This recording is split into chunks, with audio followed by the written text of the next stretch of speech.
pasa? Muy bien. ¿Cómo andamos, Sapo? Quedaste como gesticulando. Ante No sé qué fue palabras esto. de Juanchi. ¿No? Que arranque el programa como quiere, en definitiva. Es de él, también. No. El dueño del programa es el sapo. Bueno, pero tenés una cuota de participación. Tengo la tranquilidad de que puedo decir cosas acá sin consultarlo a él, Sí. salvo que sean del Partido Colorado. Ahí necesito su habilitación para opinar. ¿Qué problema tuviste después?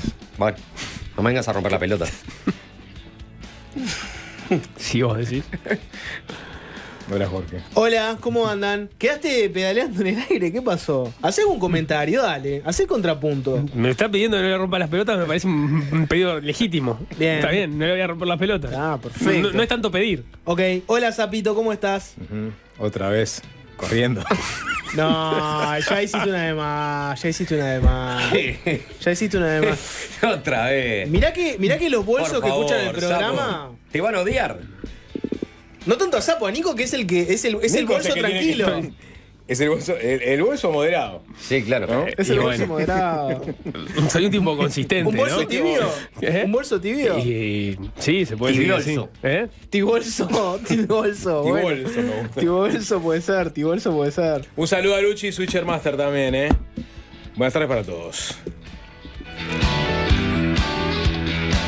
Pasé lista el otro día en la Plaza Mártires de Chicago, no lo vi a ninguno de los tres. ¿Tuviste? No. Bueno, exacto.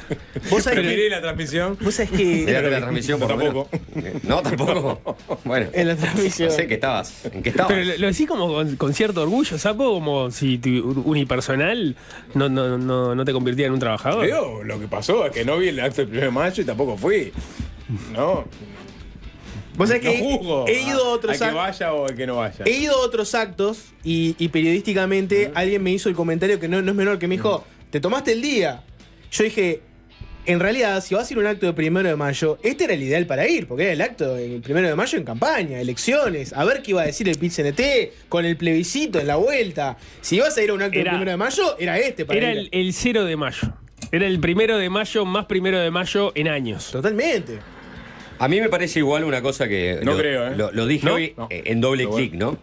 Temprano. Me parece que lo primero que tenemos que hacer después del acto de 1 de mayo, aquellos que no vamos al acto, ¿no? Que no participamos de ninguna manera, es agradecerle a los mártires de Chicago en adelante.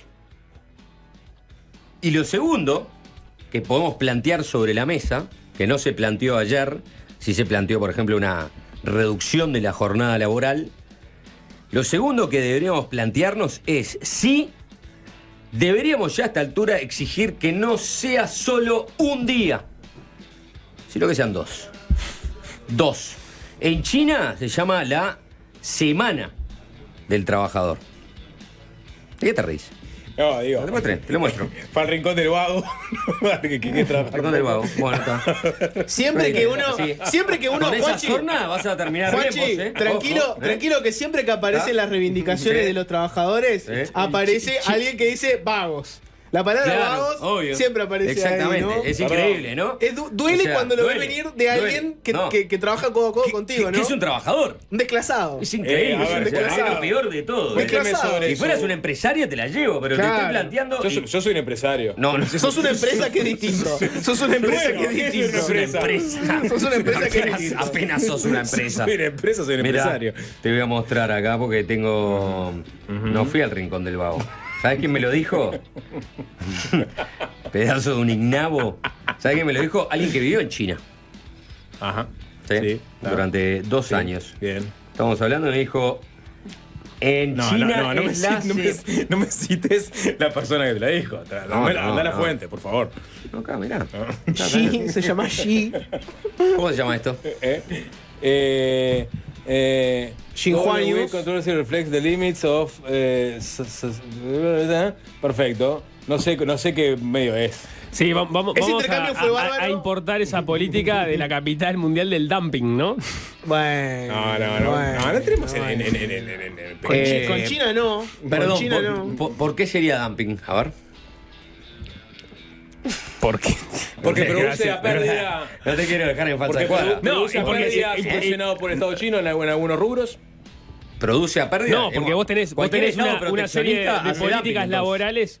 Ah, Intuyo que ahí se refiere porque hay una política de políticas laborales que están por debajo de los estándares que se manejan en otros países para poder. ¿Vos decís? Pero eso es soberanía. Entiendo que se maneja por cada eso, Estado sí. tiene su legislación laboral. Se llama autodeterminación de los pueblos, Nico. Vos Buscalo. estás cuestionando Googleá. la legislación laboral en China y ni siquiera te metés con la nuestra. Si me ¿Está bien? sacás, No, bien. si me sacás así apurado, no te la voy a recitar de memoria, la legislación laboral china, ¿no? Acusate Tampoco a la Acusate a defendería, China de tampoco hacer la dumping, defendería, ¿no? tampoco la defendería. En un segundo, uno acusa a China de hacer dumping, el Que otro me habla de los desmientan, que me trabajadores desmientan. organizados como el Rincón del Vago.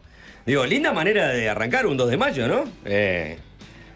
Corro No, para pelotas. yo te pedí que me buscaras el dato sobre. Pues me interesaba el dato de la semana de trabajo chino. Yo la verdad que quiero más que te explayes en. Hoy no te lo voy a pedir. Que te explayes sobre ese tema porque. Es verdad, mensaje de la audiencia. Sí, claro. Siempre la audiencia de Fácil Desviarse tiene la verdad al 097-441-443, sino al chat de YouTube. Gonzalo, es verdad, yo trabajo con mucha gente de China y paran del 1 al 5. Claro. Una semana. Paran. Paran. Sí, paran. Paran, sapo, paran.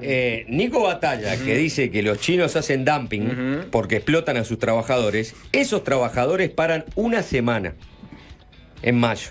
Vos o tienen y licencia. Nico Batalla, que son empresarios, Empresario. Empresarios, diría yo. no, empresaritos, ¿no? Son empresas, no son empresarios. Bueno, son empresas. Perdón, yo empresas. soy trabajador también. Contame toda la película. Yo soy trabajador sindicalizado. Bien. Jorge, contame toda la película. Bien. ¿Cuántos días de licencia tiene un trabajador Bueno, chino? el segundo mensaje que llega es: debe ser la única semana libre que tienen en la vida. Bueno, exacto. No estoy de acuerdo porque los chinos hacen ¿Qué? mucho turismo. Me parecería raro que tengan solo una semana libre en el año y recorran el mundo como uno los ve lleno de gente. O sea, Yo lo que Creo digo que es- estás confundiendo nacionalidades asiáticas. no, Nico, por favor. Me Coreanos, parece- japoneses, Sí, claro, chinos. No, en los 80 eran japonesas. Vamos a mirar. En los 90 coreanos y Vamos a ahora mirar son porque chinos. me No, pero obligan digo, a pero ir. con que. Nos bueno, obligan a Claro, con que con que salgas por esos 3 No, pero días pará. acumulados que tiene. Hagamos una cosa. Sí. Vamos a volver al tema. Ujú. ¿Por qué no planteamos que en Uruguay sea el bidía del trabajador? Por lo menos 2. Claro. El primero y el segundo. No, yo no me, Coincido. No me voy a oponer, imagínate. No te vas a poner, ¿no? No, Ya para sé que no te nada. vas a poner. Para nada. Pero hablaste de vagos. Te hablé que fuiste a buscar el Bueno, ritmo del vago ese dato. apareció un googleazo a la carrera. Puede no ser 100% cierto, pero este es el dato que tenemos, ¿no? Bajo las leyes laborales chinas, los empleados que han trabajado continuamente por un año tienen vacaciones pagas. Ah, bueno, el periodo que ¿de es cuánto? Aplausos. está basado En legislación laboral de China. está basado en la cantidad de años de trabajo y sigue así. Ujú. Uno o más de uno y menos de 10 años laborales, 5 días. Más de 10 y Pero menos de 20, acá 10 son días. 20 de una después del primer año de trabajo. ¿no? Bueno, allá son 10. Pero tenés la semanita de 5 días de la semana del trabajo. Ah, y suma. 15. Hay que sumar. Claro, tenés que sumar. Pero esa semana no es que la podés acomodar más o menos como quieras. Es esa semana. Es esa semana, claro, Nico. Ahí tenés, un dato de China, Nico, para que hables con propiedad. Como carnaval, Así, digamos, pero así se más produce dos. más, ¿no? Bueno, la productividad es parte de lo que estamos hablando, ¿no? Perdón, yo estoy planteando algo que es. En términos de costos, vamos a ponerlo así, es menos de lo que propone el PIT-CNT o el programa del Frente Amplio o Tabaré Viera, No, ni que hablar. ¿no? Vos estás reduciendo una jornada laboral de 40 horas a la semana, yo te estoy diciendo por lo menos 1 y 2 de mayo. Por los mártires de Chicago, en adelante. Porque los tipos Decí que... la verdad. El primero por los mártires de Chicago. El segundo para vos. El segundo para mí y para todos los trabajadores que no van a trabajar, porque no va a ser solo el Está, día... pero lo el del día- pasado y lo del futuro. El día de Juan Chuní no va a ser. No, tiene que No, ser. pero- El segundo es para el que le impulsó el segundo día. Dedicado al que impulsó el segundo No. día. Claro, y sí. Los martes de Chicago se ganaron el derecho a ser reivindicados cada 1 de mayo. Son mártires, ¿no? El 2 de mayo, el que logre poner en agenda y sacar una legislación favorable va a ser Habla reivindicado. de la relación capital-trabajo que unos tipos en 1886 Sí. fueron ahí en una plaza en Chicago, capaz que no era una plaza, una calle, no importa, se le hicieron dar, los mataron Sí. y de 365 días, 1 le dieron. Murió más gente que Ahí lo día que tenés, tenemos. ahí tenés la relación capital-trabajo. Y, Un día. ¿Y vos cómo pensás que podrías sacar un segundo día en estos tiempos que corren? Luchando, sapo. No como no entrar en el Negociando. martirologio. Negociando. Negociando. Sí. No irías a la calle a pelear. No, a los consejos salarios iría. Ahí va. Hay más data de Con China. alguna Te rama- arranco así. Una rama Mirá, fuerte, ¿eh? ¿Querés que la negociación esta de la jornada de 40 horas ¿Para semanales? quién sos vos? Yo soy Juan Chuní, De Apu. jugador del Chorro, volante de creación. Sí. ¿Ah? Pero porque no te veo nunca en la empresa. Ah, Bueno. porque vos tenés licencia sindical. Pero hace 10 años que no te veo en la empresa. Daniel, Bueno. Daniel, ¿cuándo entré en el Zunca yo? Explícale a este botija. Gracias. Listo. Acá con mi amigo Daniel Diverio, si sabremos de lucha, nosotros lo que estamos planteando es lo siguiente. Podemos ir hacia una comisión para negociar el tema de la jornada de 40 horas semanales. Una comisión. No, pero no estaba en los planes. Una comisión. Dale, Mieres, ¿querés que te cachetee? Pará, Mieres. Haceme el favor, Mieres. No, mira, La cámara lo tratan mal. Mieres, no jodas. Mieres, estamos hablando. Terminó el Ministerio de Trabajo. Así que no metas más en la Aristi. Aristi. Pablo, estamos hablando acá. Bueno, yo lo que les propongo, aparte, ¿sabés qué? Hay ¿Querés una comisión? Armamos una comisión. Ya existe. ¿Y entonces para qué querés armar Porque otra? este tipo que viene a representar a Mieres está muy mal informado. Ya existe una comisión de trabajo para tratar el tema de la jornada de 40 horas, donde están, por Sí. ejemplo, representantes del Cuesta Duarte, Ajá. del CNT. ¿Sí? A full está. Bueno. Es Vos te estás burlando de todo el mundo. Todo, boludo. de todo. Vos es que hoy Increíble, te van a ponerme todo. No te van a hablar en serio. ¿Qué querés que le haga? No puedo creer, o sea. Luchi, tratás a los- zócalo, a los sapo, hoy trabajadores quiero burlarme de todo. Tengo ganas de burlarte de hablar en todo. serio hoy o no. Hacé lo que quieras en tu programa. Perdón. Pero yo te quiero decir. Yo te me devuelvo lo que preguntás, me sale hoy. ¿Cómo lo vamos a Sí. impulsar? ¿Cómo lo vamos a impulsar? Y yo te estoy contestando cómo lo vamos a impulsar. Desde el Zunca, obviamente, sacaste vos de la variable. Una rama fuerte. Desde todo el PIT-CNT lo vamos a impulsar. Ah, el PIT-CNT. De todo, porque hay sindicatos que ya lo consiguieron, el de la bebida. por Exactamente. ejemplo, Entonces lo vamos a impulsar desde todo el PIT-CNT. Lo que vamos a hacer es, vamos a negociar Lo bien el consiguieron tema de la reducir la jornada jornada laboral. laboral de 40 horas semanales. Eso sí, lo que es innegociable, 2025, 2 días de descanso para los trabajadores, 1 y 2 de mayo. Más data de los chinos. Pará, y sí, ¿sabes por qué te lo transo? Por el proyecto del Chao. presidente de que los feriados no se mueven, caigan en fin de semana. Eso ya se pinchó hace No, rato. te transo, Eso se vos me pinchó hace transás eso. rato. Llevar algo innegociable a una Tenemos que mesa de discutir con el negociación colectivo, colectiva Sapo, no es son un poco. decisiones individuales. Llevar algo innegociable a una mesa de negociación no es No, arrancar con el pie derecho, ¿no? Estoy diciendo, te transo tu proyecto. No, pero acá el el señor, compañero. el amigo de Iberio, Sí. Sí. está diciendo que es innegociable que el 2 de mayo sea feriado también. Bueno, lo venimos a plantear, ¿no? Creo que ¿Es no. innegociable o no es innegociable? Me dijiste que es innegociable. No, nos vamos a poner firme. Porque si, elegí vos. ¿Vos querés que mañana empecemos a trancar fuerte con la jornada de 40 horas semanales? ¿O querés seguir en una mesa de trabajo donde participen todos, haya diálogo? ¿O querés que te saque a la gente de punta en la calle? Bueno, ¿cuánta gente tenés? No te estoy amenazando. 430.000 firmas tengo. Vos evalúa. Sí, pero eso Se quedaron Estamos, callados, ¿no? estamos entreverando los procedimientos, No, me claro. parece. Yo me pensé que eso era para reformar ¿Eh? la seguridad social. Daniel, ¿no tenés a otro que esté más preparado para una instancia como esta? Estoy acá, O sea, ¿te das ¿no? cuenta? Me gustaría que me hables a mí y que no señales a Daniel que está ahí. Sacalo, Daniel. Daniel, no los escuches. No los escuches. Daniel, vos le miraste las manos a este gurí. ¿Cuándo se metió una hora? Bueno, Daniel me Tiene- dijo tiene que es más tersa manos las manos, ¿eh? es más manos de. Bueno, no lo voy a De decir, ¿no? flautita grave. No tengo tanto callo, Ajá. pero bueno. Está bien. ¿Saben qué? Sí. Por esta pavada del sarcasmo permanente de ustedes, Sí, sí, perfecto. se van a quedar sin que el 2025 haya 2 días sin trabajar. 2 días. No, ¿Está mal? no está mal. Yo vuelvo a base. Estás frivolizando la jornada. No estoy frivolizando. Estás frivolizando la jornada porque vos estás pensando en el descanso, que está bien, era parte de las reivindicaciones de los mártires de Chicago, pero te estás olvidando del sacrificio y de la lucha. No, no me estoy olvidando. Digo que tiene que ser doble. Que un día de reivindicación de los mártires es poco. Te estoy diciendo que... ¿No? ¿No querés un día por cada mártir de Chicago? ¿No querés 8 días? Bueno, es una buena idea. Me gusta que lo proponga desde el gobierno. ¿Puede ser salpicado en el año? ¿Eh? ¿Puede ser salpicado en el año los 8 días? ¿Te gustaría distribuirlos? El No tengo empresario problema. que entraba y perdía mal, ¿no? No tengo problemas. Perfecto. Lo podemos... Pero dijeron, A ver, pero estamos- ¿no querés que sea pago también? ¿Que te pague una ida a la playa también Firmo acá. esos 8 días? No íbamos a ir a tanto, ¿no? Nosotros estamos No, pidiendo ¿sabes 2 una días. cosa? Vas a irte a la Pero playa. me estoy yendo de esta mesa con 8 distribuidos en el año y pagos. Estoy muy contento. Ha sido un éxito. Daniel, yo te dije que me tenías que traer a mí. Yo te dije. Era por este lado. Bueno, Qué ya está. lindo. Cerramos.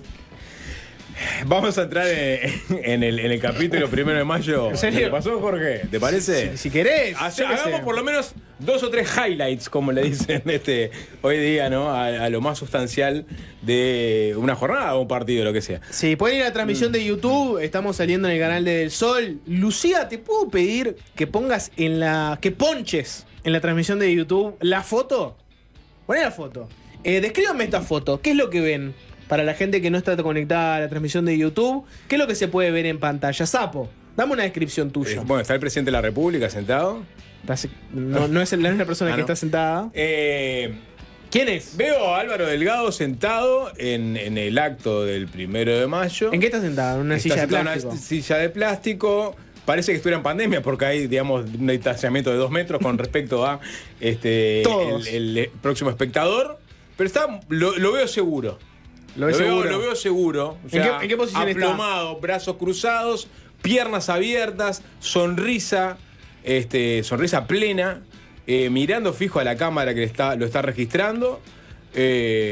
Nada, no lo veo mal, lo veo bien. Juanchito, descripción. Se le alejaron como si tuviera COVID, ¿no? Sí, no, lo que digo, 2 metros de distancia. ¿Eh? Eso es lo que llama la O sea, atención. ¿no? la foto es increíble. Pues está Sí. Álvaro Delgado y como que en todas las sillas están distribuidas a 1 metro por lo menos de Álvaro Delgado. Generan un perfecto rectángulo de la soledad.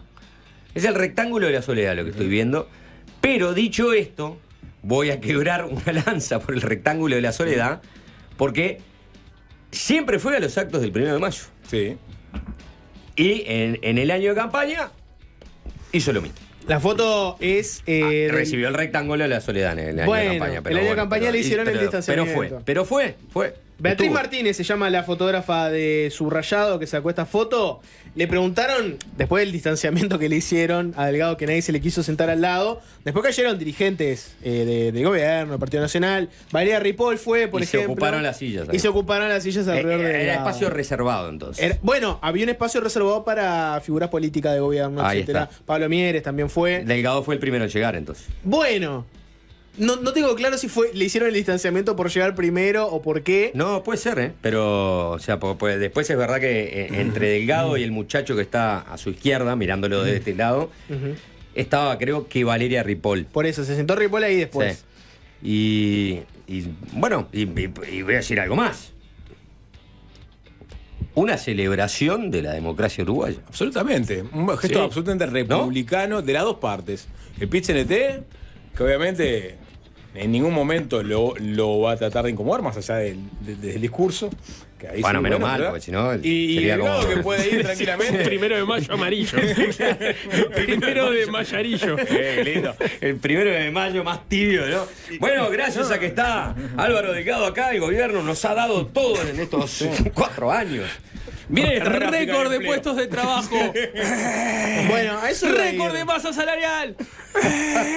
A eso iba a ir. Para generar un debate, más allá de la clásica autocongratulación de qué linda que es la democracia, qué bien que estamos, Sí. les genero este siguiente debate, ¿no? Porque salieron cosas muy distintas del acto. A Delgado lo agarraron los medios y le preguntaron su impresión de lo que escuchó, Sí. ¿no? Después de que terminaron los discursos, especialmente el de Marcelo Abdala, le preguntaron su sensación del discurso del PIT-CNT para el 1 de mayo. Esto fue lo que le decía Delgado a los medios, escúchenlo.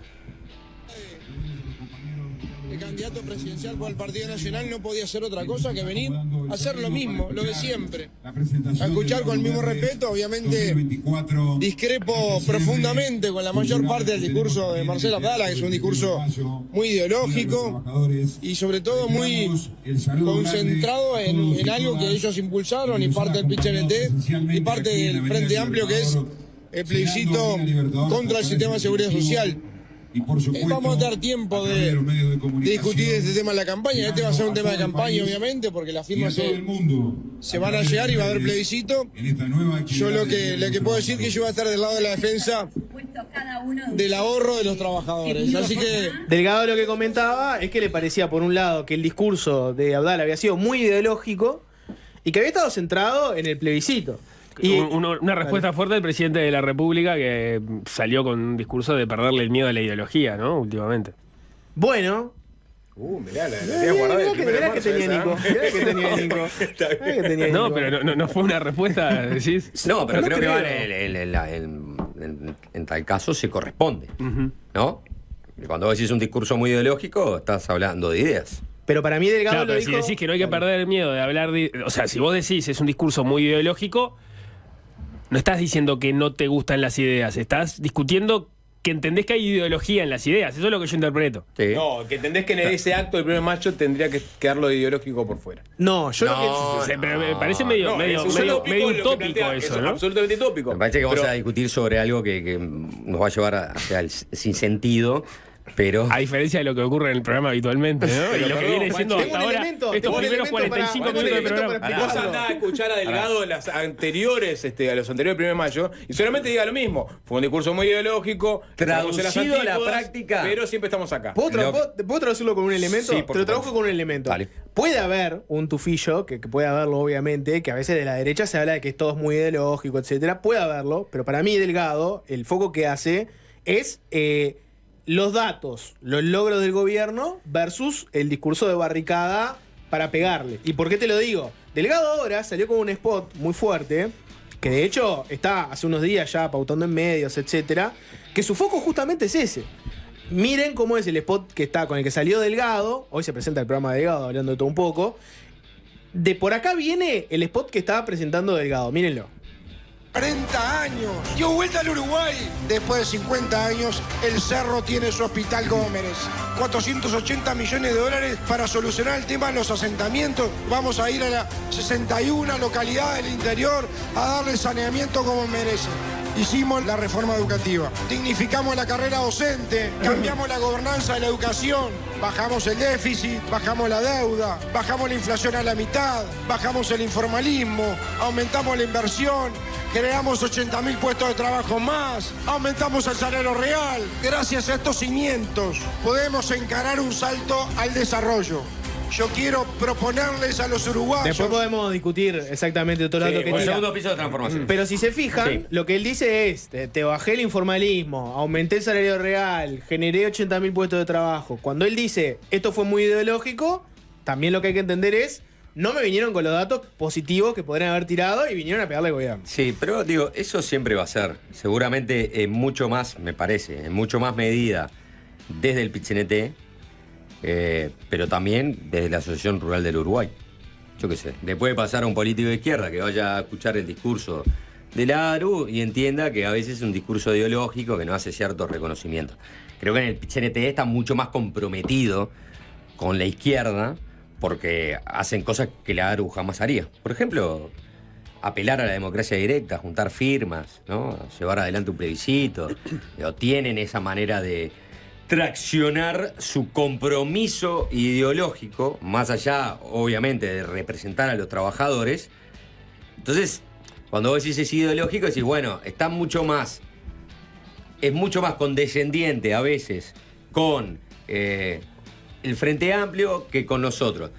Pero también eso es relativo, ¿no? Si vos ves la cantidad de paros que le hicieron a Tabaré Vázquez y la cantidad de paros que le hicieron a este gobierno, entiendo que hubo unos años de pandemia que era más difícil, le hicieron más paros a Tabaré Vázquez. Entonces, el movimiento sindical tiene tanta independencia que, a pesar de que hay buena parte que el Frente Amplio no quiere, juntó firmas y está haciendo un plebiscito, que es lo que va a marcar la agenda de acá hasta octubre. Entonces sí, es verdad que es ideológico, es verdad que vos vinculás al PIT-CNT con la izquierda, eso es evidente, con el Frente Amplio, eso es evidente. Entiendo que no van a ir ahí a pararse un estrado a hacerte reconocimiento. No lo van a hacer. Es verdad que hay una buena recuperación del salario real. Yo qué sé, también es verdad que donde más creció el salario real fue durante el gobierno del Frente Amplio. Entonces vos podés empezar a matizar cada una de las cocardas que Álvaro Delgado entiende que no fueron reconocidas por parte del PIT-CNT. Me parece evidente, insisto, sano juego de la democracia. Exactamente, que se repita este ritual. 2 días. Un día habla Abdala y otro día habla Diverio, ¿no? Claro. Es lo que estoy. Yo estoy pidiendo eso. Sí. Vos querés, pero entonces acto los 2 días. Por supuesto, Obvio. claro. Sí, acto los 2 días, sí. Sí. Y es más, en el segundo acto puede haber una réplica del gobierno. Pueden invitar al gobierno a decir unas Pero palabras. el gobierno tiene su réplica, ¿no? Porque el ministro de Trabajo en general hace y ayer ocurrió. Una conferencia da de prensa. un mensaje luego más sobre la noche. Tenés el momento del PIT-CNT es al mediodía, el momento del gobierno es a la noche. Eso ocurre. Sí.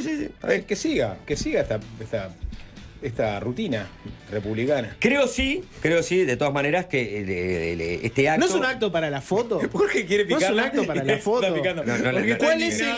No estoy indignado, pero... ¿Qué es lo que te indigna, Jorge? Ay, la democracia. ¿Pero qué es lo que te indigna? No me indigna nada. Sí, estás indignado. Me indigna la autocongratulación de, ay, la democracia. Vamos, Jorge, vamos. Si vos vas a un lugar donde Vale. entendés que Sí. todo lo que se dice en realidad no es así, y que te dibujan todo lo que haces, y en el otro lugar vos recibís una persona que entendés que todo lo que hace está mal y que va y ni te escucha porque después no hace las cosas que le pedís. Está perfecto. ¿Para qué?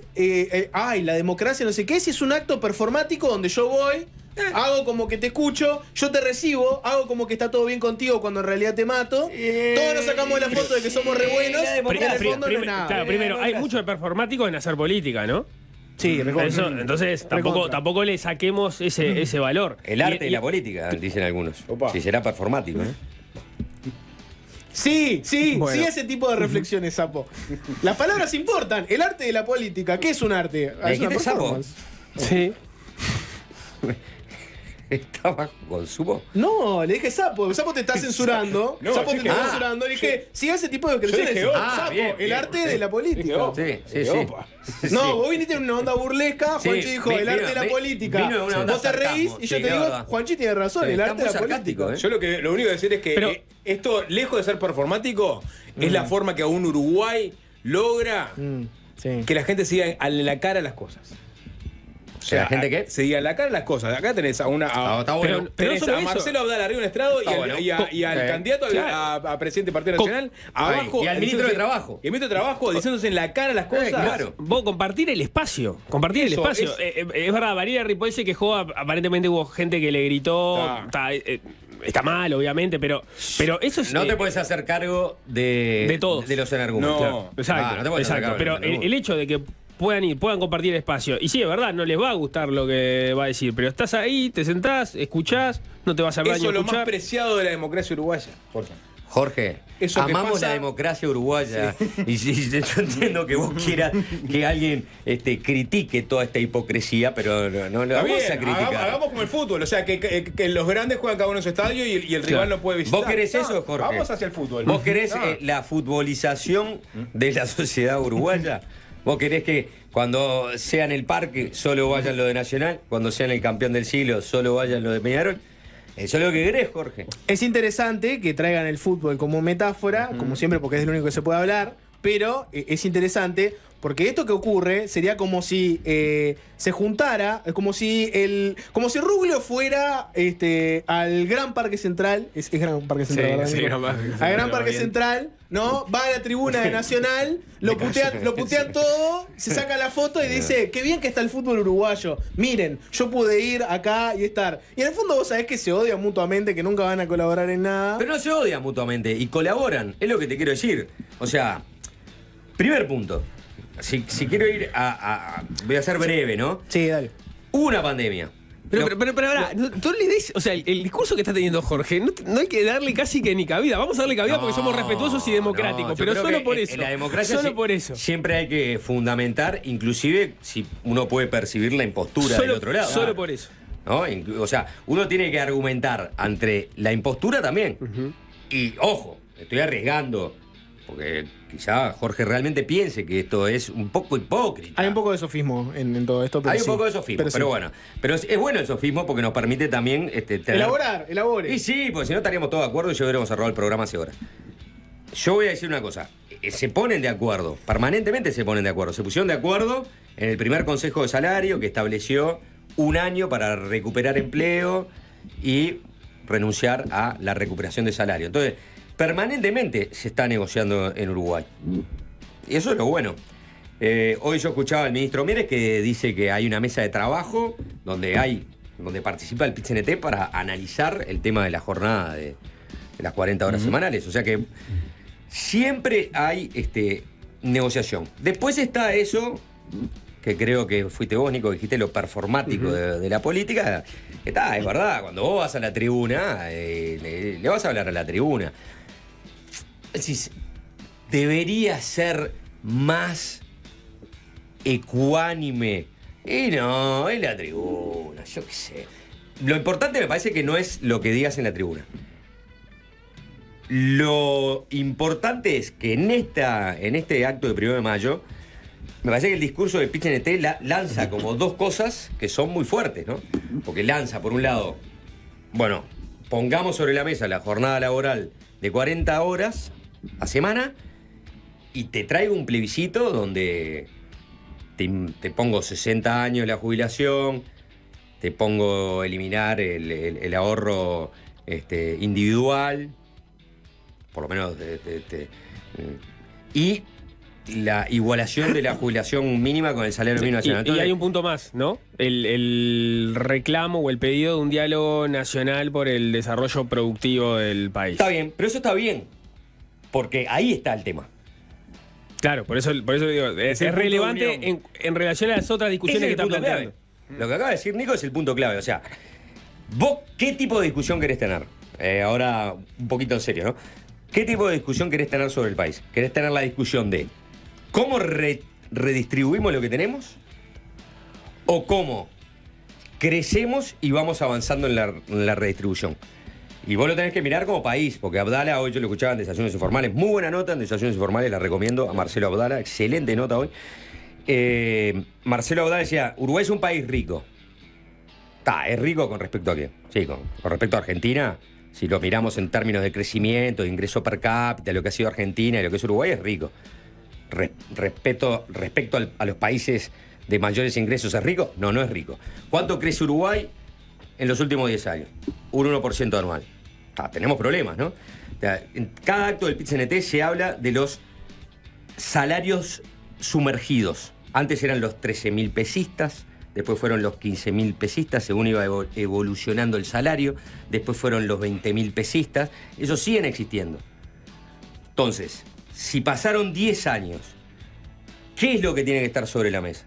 Eso mismo, la agenda del diálogo productivo, o sea, tratar de que Uruguay mejore y crezca el ingreso, crezca el salario y en paralelo sí, la redistribución.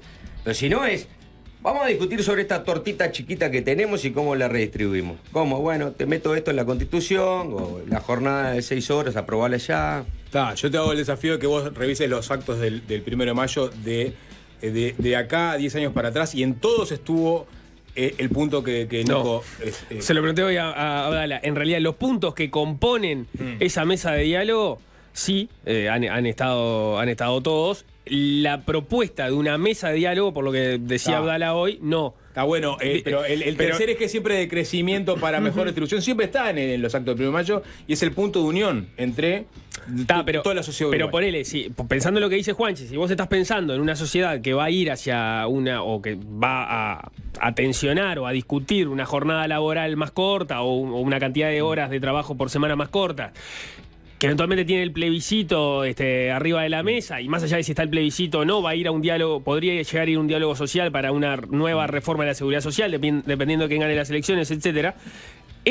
Tener una instancia de discusión con todos los actores de cómo quiere renovar su matriz productiva el país, parece ser un paso posible. No sé si es necesario, porque ahí de repente decís, no es necesario un diálogo. El tema es si no estamos dando la discusión un poco desordenada, porque primero viene el plebiscito, después te viene vas a tener el reclamo de la jornada de horas, después, te vas a sentar a discutir eventualmente en una mesa para ver si renovás o no la matriz productiva. Yo creo que es performático eso. No, pero hay una cosa que no es performática, porque hay una cosa que es real. Está la mesa de diálogo. Que el plebiscito. Va a haber un plebiscito. No, eso seguro. Está bien. Porque lo otro vos podés decir, yo voy a discutir sobre la agenda, dos cosas, la productividad y también la reducción de la jornada laboral. Bien, discutámoslo, van de la mano, ¿no? Pero por otro lado, lo real es el plebiscito. Si vos aprobás este plebiscito... Seguro que tenés que crecer más. No es que seguro tenés que crecer. Tensionás todo. Pues yo entiendo cuando vos decís, podemos revisar el sistema tributario, podemos revisar las exoneraciones, los aportes patronales, todo, podemos revisar si hacemos eso, cuánto afectaría la inversión y por ende el empleo y por ende lo que sea. Está bien, es una gran discusión y es interesantísimo. Y me parece que se tiene que dar permanentemente en un país esa discusión. Ahora, el plebiscito es la bomba activada. Pero yo mi punto era, esto que plantea el PIT-CNT si mañana se aprueba, se ha planteado todo eso siempre, porque es una cosa que cohesiona a toda la sociedad. En todos los programas de los partidos políticos está la cuestión de cómo hacer para crecer y distribuir mejor. O sea, y está instalado en el debate político de esta campaña. Y está bien que sea así. Está bien, pero por supuesto lo agrego a la rutina de los 1 de mayo. Esa instancia. Yo sé que hay una particularidad que es un plebiscito que puede subvertir por completo, digamos, pero lo que pasa es que el orden macroeconómico de Uruguay. Sapo, aunque a Jorge se le caigan los cataplines, porque es verdad, yo siempre me acuerdo de Jorge, que cuando discutimos horas en este programa sobre la reforma de la seguridad social, él decía... Ya estoy pensando cómo salir de esto. Claro, qué bodrio, y ya lo veo ahí, que ya está aburridísimo, y en parte tiene razón, ahora le agarró el karma a Jorge, porque... Le juntaron la firma y vamos a estar hablando de esto. Fue contra Jorge. Que se joda por firmar. Fue contra mí. Se joda por firmar. Fue contra mí. Pará, cierro el tema de Delgado con una pregunta para la mesa de sesudos. Y luego hacemos la tanda. Juanchi tiene una canción para estrenar que está muy hot, está caliente. Hay una mesa sobre la Tercera Guerra Mundial, bien fácil desviarse. Dos capitanes de navío van a plantear el hipotético escenario de una Tercera Guerra Mundial. ¿Qué podría dispararla? ¿Cómo están alineadas las grandes potencias?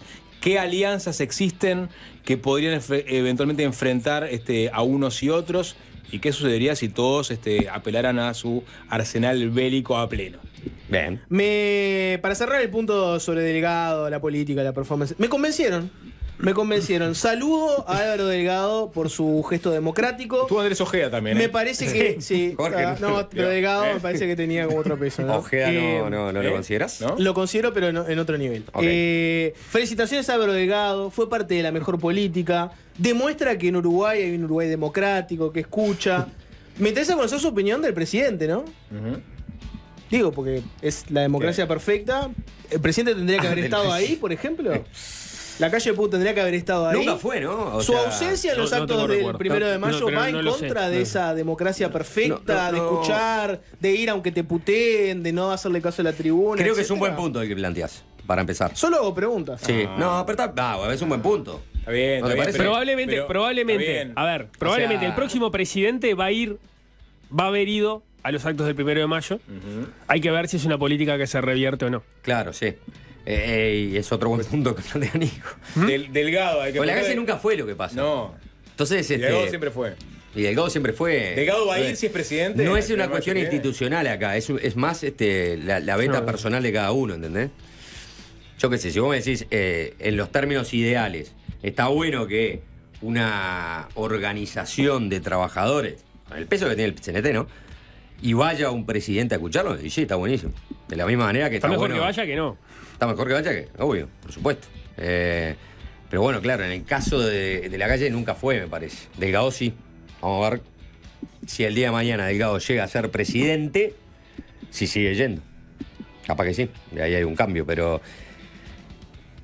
Vázquez iba, no recuerdo. O sea, seguro que iba cuando no era presidente, pero no sé si yo creo pensando en el presidente. No, yo creo que Vázquez debe haber ido, sí, y tengo recuerdo de Mujica seguro. ¿No? Sí, o sea, me acuerdo mucho más de los... Lo pero que ha sí, hecho la droga en la cabeza de ustedes es impresionante. Ya no se acuerdan de nada, estoy hablando de cosas No, así. ¿sabes lo que pasa? no hablamos- Tengo un problema, tengo la costumbre de escuchar el audio, Sí. no ver el video. No hablamos- Entonces me pierdo la transmisión de Está quién bien. está saliendo y quién no. No hablamos de muchas cosas del 1 de mayo, como la emoción de Cose cuando Abdala citó a Tabaré Vázquez, la mención al conflicto en Gaza. Sí. Capaz después de la tanda podemos hacer alguna cosa de esa, pero antes, música y pausa. Bueno, Juan Campodónico está estrenando hoy, y esto es en exclusividad para Fácil Desviarse, como lo será para algún otro programa, por ejemplo, en Argentina, porque a partir de las 8 de la noche va a estar disponible en todas las plataformas. Se viene el disco solista de Juan Campodónico. Ex Peyote Asesino, Bajo Fondo, Campo, que también era un proyecto de él, pero en este caso es el disco solista de él, que estará más adelante, pero que ya tiene un single y que hoy en exclusividad lo van a escuchar a partir de ahora en Fácil Desviarse. Hace casi 80 años que terminó la Segunda Guerra Mundial y siempre queda una pregunta, ¿no? ¿Habrá una tercera? Esperemos que no. En los últimos años, las crecientes tensiones entre Estados Unidos y China, sumado a un abanico variopinto de conflictos armados como la guerra civil en Siria, la invasión rusa a Ucrania o la guerra entre Israel y Hamás, con su respectivo intercambio de hostilidades con Irán, han puesto la hipótesis de una contienda de proporción global mucho más cerca como escenario. La pregunta es, ¿qué tan cerca? ¿Es posible realmente ver al mundo en llamas como ocurrió entre 1914 y 1918? ¿Y entre 1939 y 1945? ¿Cuáles serían las principales hipótesis de conflicto? ¿Cómo se libraría una batalla con la actual tecnología? Con la actual y con la tecnología de las armas nucleares, que implicaría un colapso de la humanidad. Así que, bueno, así de tranqui viene la mesa que preparamos para hoy y recibimos para eso a los capitanes de navíos retirados Ricardo Barbosa y Fernando Bacotti. Ricardo, Fernando, bienvenidos, gracias por acompañarnos. Muchas gracias. Saludos para todos los escuchas. Bien, Saludos. Ricardo ya ha estado acá, en el caso de Fernando es la primera vez. Estás por publicar un libro, Fernando. Estoy por publicar un libro. ¿El martes sale? El martes sale en la Feria del Libro de Buenos Aires, con gran alegría, y después lo pienso traer para Uruguay. ¿Qué Pero título? se editó allá, se llama Un Mundo Transformado, y analiza los últimos 24 años de cambios en la política y seguridad a nivel internacional, cómo han incidido las decisiones políticas de la diplomacia en los desarrollos de seguridad que han habido, ¿no? Cómo han impactado, digamos. Y habla de Uruguay también. ¿Está atravesado por las experiencias personales? Está atravesado por las ¿Como misiones de paz, por ejemplo? Sí, yo estuve en una misión de paz, que fue en Timor Oriental, y a raíz de esa misión, fui contactado por la oficina del secretario general y me contrataron como civil. Me retiré de la Armada en aquella época, justo me tocaba la edad de retiro, me retiré y ingresé en la ONU a trabajar en una oficina del Secretariado General como especialista en seguridad para operaciones humanitarias. Y ahí pasé Y ahí, bueno, otro día cuando salga el libro nos meteremos en esa historia, ¿no? Cuando hablamos con Ricardo de esta idea, lo primero que habría que plantearles a ustedes es si fantasean periódicamente con estos escenarios que uno entiende son altamente improbables por las propias, los propios aprendizajes de la humanidad después de las últimas 2 guerras. Lo hacen frecuentemente y a partir de ahí usan su basamento teórico, su conocimiento para proyectar una tercera guerra mundial. Habría que preguntar si es en situación consciente o inconsciente. Bueno, las dos cosas. Las dos cosas. Fernando, si me permitís. Sí, claro. Nosotros obviamente tenemos la experiencia militar, tenemos los estudios complementarios. A ver, Fernando es doctor en ciencia política, pero también vos te basás en experiencias y te basás en estudios teóricos para poder entender el problema. Te voy a poner el ejemplo sencillo. En el tema de atómico, que sería la Tercera Guerra Mundial, porque después de Hiroshima y Nagasaki ya entró eso en juego, hay una paradoja que se le conoce, o sea, se divide las situaciones en 2 partes. La parte de arriba sería la parte nuclear y la parte de abajo la convencional. Entonces se llama la paradoja de la parte nuclear contra la convencional. ¿Qué quiere decir esto? Que cuando fue el periodo de Guerra Fría, lo que vos tenías era la parte nuclear inestable. ¿Qué quiere decir inestable?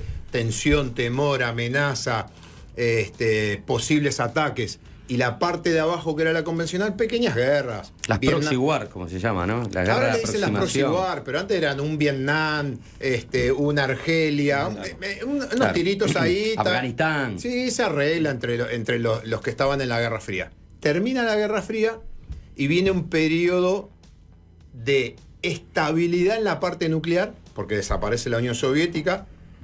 No nos olvidemos que hay 9 países más con armas nucleares. Y en la parte de abajo, en la convencional, se empieza a agitar la cosa y empiezan a haber conflictos. Entonces vos tenés estabilidad arriba, inestabilidad abajo. A partir de la guerra de Ucrania, y en especial después que el presidente ruso insinuó la posibilidad de uso de armas atómicas tácticas, que después Lo podemos explicar. explicar qué es lo táctico de lo estratégico. Ahí empezó un periodo que es el que estamos ahora y que es el más inestable de todo, porque hay inestabilidad en la parte nuclear y hay inestabilidad en la parte convencional. ¿Qué quiere decir esto? Que si vos tenés un miedo en la parte convencional, antiguamente lo amortiguabas en la parte de guerra nuclear. Sí. Hoy, como hay miedo arriba y hay miedo abajo, el miedo en la parte nuclear se puede trasladar hacia abajo y el de abajo se puede trasladar hacia arriba. Entonces, genera un momento de inestabilidad y básicamente los dos que tienen capacidad de atacarse a distancia, que son Rusia y Estados Unidos, tienen escuelas de pensamiento a través de juegos de simulación donde se juega guerras nucleares, terceras guerras. Entonces, una línea de pensamiento dice, no, los rusos, ponele, tenemos que atacar con todo, darle un buen golpe y después negociar. Los americanos tienen línea de pensamiento, tenemos que atacar con todo, pero a la parte militar nada más. Y después demostrar una segunda oleada de que podemos destruir todo lo que queremos. Y vos empezás a jugar con esas situaciones y tenés tantas respuestas como combinaciones de líneas de pensamientos que hay.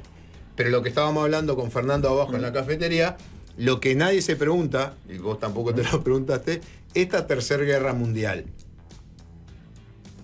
¿qué pasa con los otros que tienen armas nucleares? Claro. Por eso, capaz que hay que arrancar por cuál podría ser el posible disparador, qué alineamientos geopolíticos existen y a partir de ahí ver esas combinaciones. Claro, y ahí, bueno, gracias Ricardo y gente, lo que decías vos de que de los 80 años, estamos a 80 años del primer bombardeo, y si pensamos que la bomba que mató más de 140.000 personas tenía 15 kilotones, y hoy cualquier bomba atómica tiene más de 100.000 kilotones, una cosa así, es impresionante, ¿no? La capacidad destructiva que puede haber. Yo pienso que, para complementar lo que dice Ricardo, hay una teoría que se maneja desde no 80, pero casi 80, que es la teoría de la destrucción mutua asegurada, que los americanos llaman MAD. Esa es la teoría que él explica de otra manera y que dice que si vos me haces esto, yo te respondo con esto. Y en definitiva nos vamos a morir todos. Entonces ahí es que se empiezan a generar los equilibrios o los macroequilibrios geopolíticos y militares en el mundo. Yendo a tu pregunta inicial... Es como un tablas nuclear. Claro, ¿no? pero lo que te podés ¿No? quedar tranquilo, lo que ven en la prensa, que se ve mucho, que es eso que se cruzan los misiles, eso hoy No. A ver, ya vamos a llegar a ese escenario no que es el va, final. no, Se me va a ocurrir, pero Vayamos qué podría desencadenar. Pero Claro. vos lo que me Sí. decís, por ejemplo, de si uno fantasea, y cualquiera que trabaja en análisis o este tipo de cosas, sí, dice, ¿qué pasaría si tal cosa? Y ahora realmente estuvimos hace muy poco viendo, esto lo vimos en directo, en el caso de Irán e Israel, lo vimos en directo. No nos lo contó nadie, esto no fue una ficción que vimos. La cúpula de hierro, los misiles yendo de un lado para otro. Concretamente yo pienso que Irán lo que hizo al atacar a Israel fue una demostración de fuerza limitada, creo que todos manejan esa teoría, y dijeron hasta acá llegamos, pero tenemos la posibilidad de hacerlo. Ante lo cual Israel respondió, MAD. Hacen eso, MAD.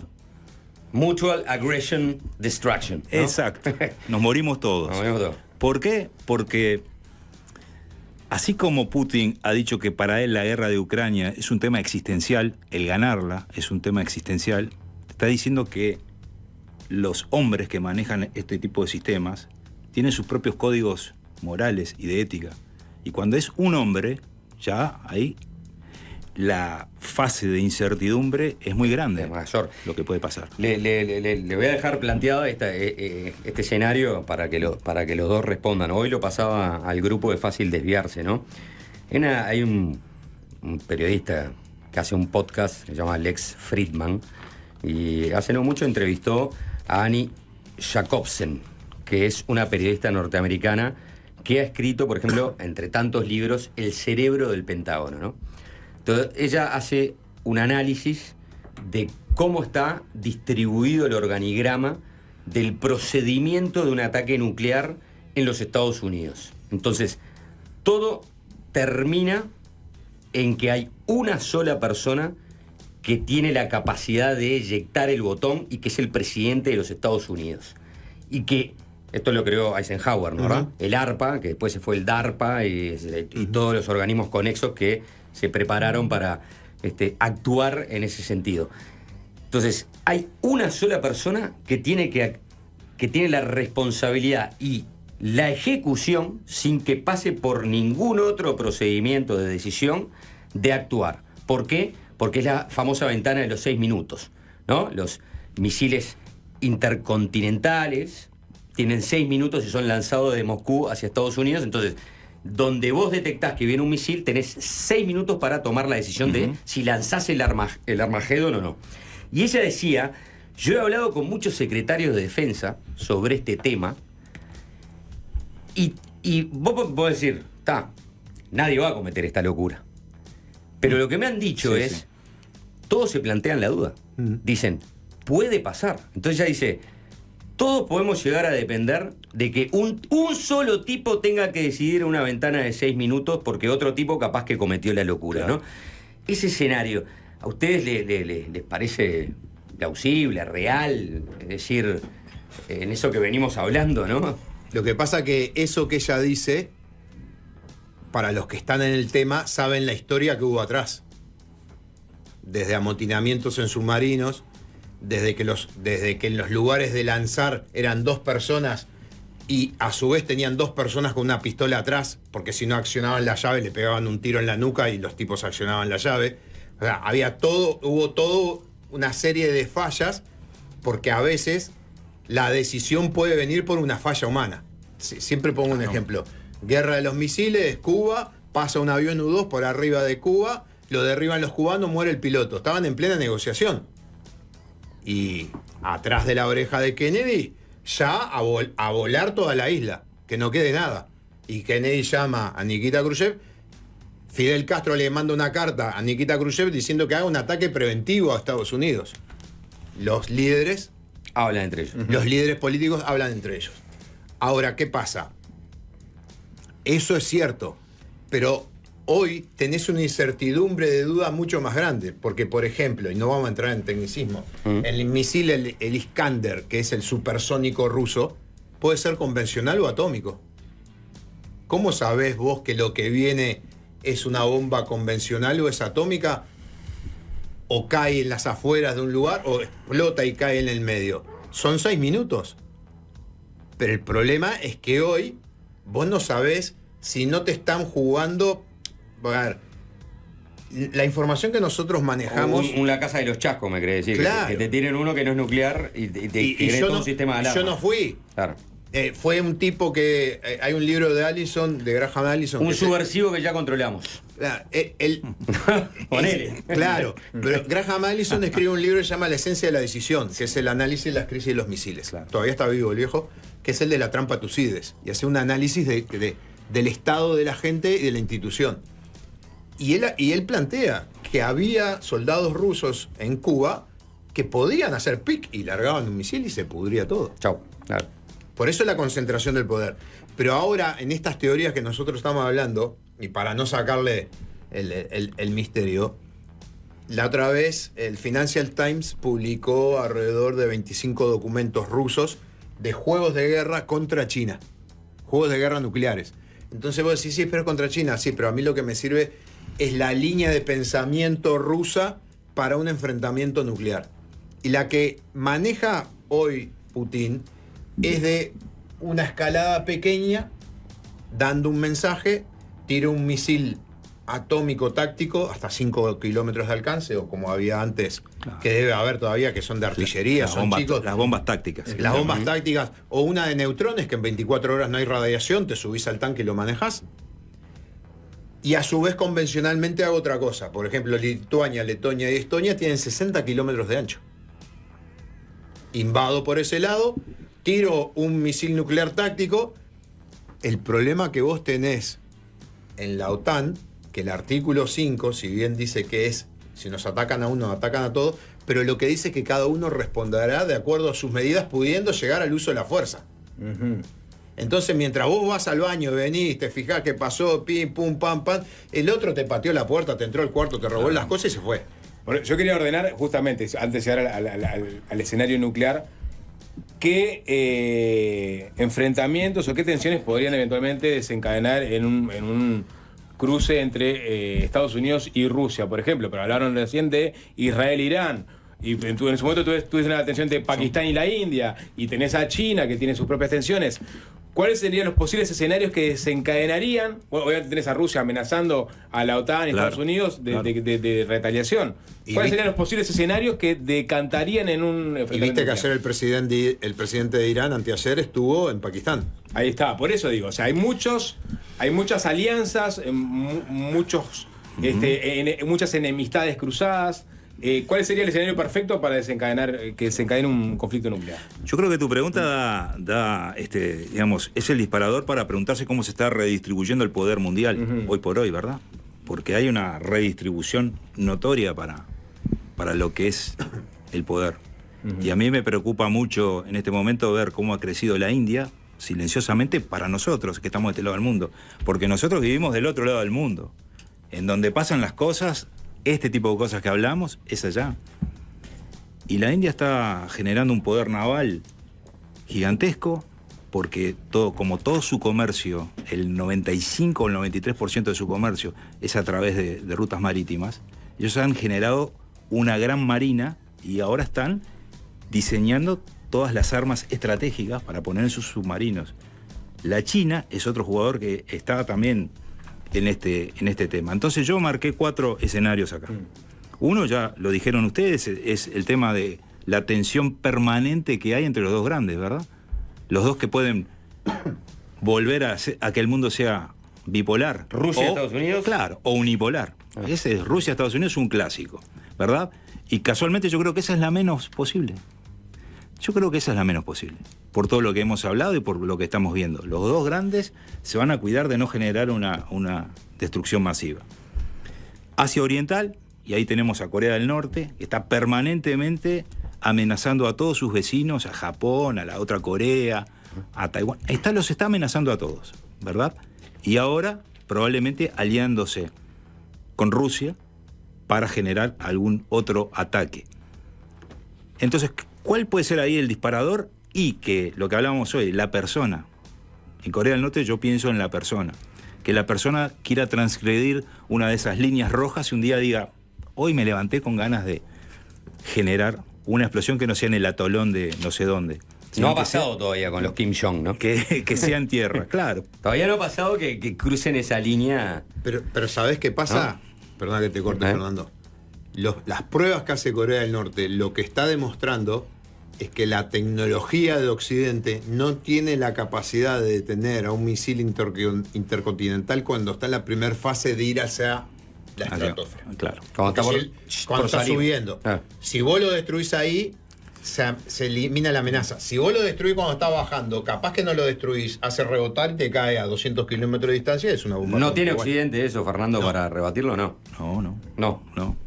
Además, no se olviden que yo tenía anotado acá también, me faltan 3 escenarios, pero hay que pensar en el tamaño de la ojiva cuando la persona se decide hacer eso o la fuerza que se decide a atacar o hacer la prueba. Yo creo más que nada voy por el tema de la bomba táctica. Me parece que eso lo vamos a ver antes de fin de año. ¿Ah, sí? Sí, y me parece también que va a ser dentro del marco del contexto Rusia-Ucrania. Me parece. ¿Qué tan alto del suelo detona? Porque ese tipo de proyectiles no detonan por contacto, sino en altura. Y midiendo la altura es que se mide la expansión que va a tener la explosión y todo lo que va a afectar. Y el entorno local. Porque no es lo mismo tirar una bomba, como han hecho, por ejemplo, en cercanías de los reactores nucleares de Zaporilla, por ejemplo, que tirar una en Nueva York o tirar una en Buenos Aires. Y todo eso lo analizan detenidamente los operadores de estos juegos que, como decía Serrat, juegan con cosas que no tienen repuesto. Claro. ¿Verdad? Porque el día que suceda eso, no hay repuesto. Va a haber una masacre, realmente. Decías, el primer escenario, Corea del Norte, Asia Oriental. Asia Oriental, sí. El otro, India y Pakistán, lo había dicho Uní. Es una disputa tan larga esa por el control de Cachemira que nosotros la tenemos muy clara acá en Uruguay porque siempre tuvimos un observador militar destacado ahí desde el principio de los conflictos. Uh-huh. Y también en India y Pakistán puede incidir el tema religioso y el tema del predominio territorial para que en algún momento algún líder se sienta tentado en cruzar una línea roja y atacar. Con un ataque mínimo también. Pero eso, lo que tenemos que entender y lo que la gente debería entender, que el ataque mínimo genera toda una cadena atrás. Porque los grandes también se ponen en la alerta. Uh-huh. O sea, ponen alerta a todo el sistema nuclear como tal en el mundo por una bomba táctica. Que de repente, es como decía Barbosa, no va a hacer un gran daño. El otro es el Oriente Medio y es lo que estábamos hablando de Irán e Israel, básicamente. ¿Qué pasa allí? Bueno, yo también creo que Irán tiene todas las intenciones de en algún momento atacar. ¿Qué sucede? Que este periodo de la historia lo toman un periodo bajo, políticamente, económicamente, con discusiones internas de lo que es todo su gobierno, las malas decisiones que han tomado en materia económica sobre todo, un desgaste un poco de las figuras de los ayatolás también, y están esperando su momento. ¿Por qué? Porque tanto Israel como Irán, como el caso de Irak también, en cierta medida Turquía, tienen otra forma de ver el tiempo muy diferente a lo que lo vemos nosotros. Para nosotros nos parece que lo que no pasa hoy y la semana que viene no pasa nunca más. Ellos esperan 2 generaciones porque un tataranieto es el que va a apretar el botón. Y ya se están preparando para eso seguramente, ¿verdad? Y lo otro, bueno, es un tema que me gusta mucho, me gusta entre comillas, que es el tema de la ciberguerra y las guerras híbridas, de las cuales se está hablando mucho en estos tiempos, de la guerra híbrida. ¿Qué es la guerra híbrida? ¿Cómo se está manejando? Y que el conflicto de Rusia y Ucrania parece ser el ejemplo perfecto de la guerra híbrida aplicada a un conflicto bélico. Bien. Hacemos una tanda, Sí, ¿querés? sí. Respiramos. Y respiramos. Estamos con Fernando Bacotti y con Ricardo Barbosa Sass, el famoso tío del sapo. Le dejo planteada una hipótesis que todavía no me tocaron para después de la tanda. Me tocaron todas, pero nadie me planteó la posibilidad de una invasión a Taiwán. ¿Lo hablamos después de la tanda? Yo lo dije. ¿Lo dijiste? Sin mencionarlo, lo dije. Sin Dije mencionarlo. Taiwán, Corea del Norte, a Taiwán. Está bien. Por eso. Ampliamos. Igual para después de la tanda ampliamos. Claro, porque vos ahora tenés movimientos claros, ¿no? Rusia dijo, Ucrania es mi tema, no es de la OTAN. Es mi tema, no es de la Unión Europea. ¡Pum! Guerra. Pero Juanchi, esto es sencillo. Se pelean los vecinos y yo aprovecho y saco ventaja. Exacto. Claro. Pero con Taiwán está ahí, está latente, pero todavía no ha pasado nada. Es posible que en el corto plazo ahí haya un escenario bélico con todo lo que eso implicaría, ¿no? Lo hablamos después de la tanda.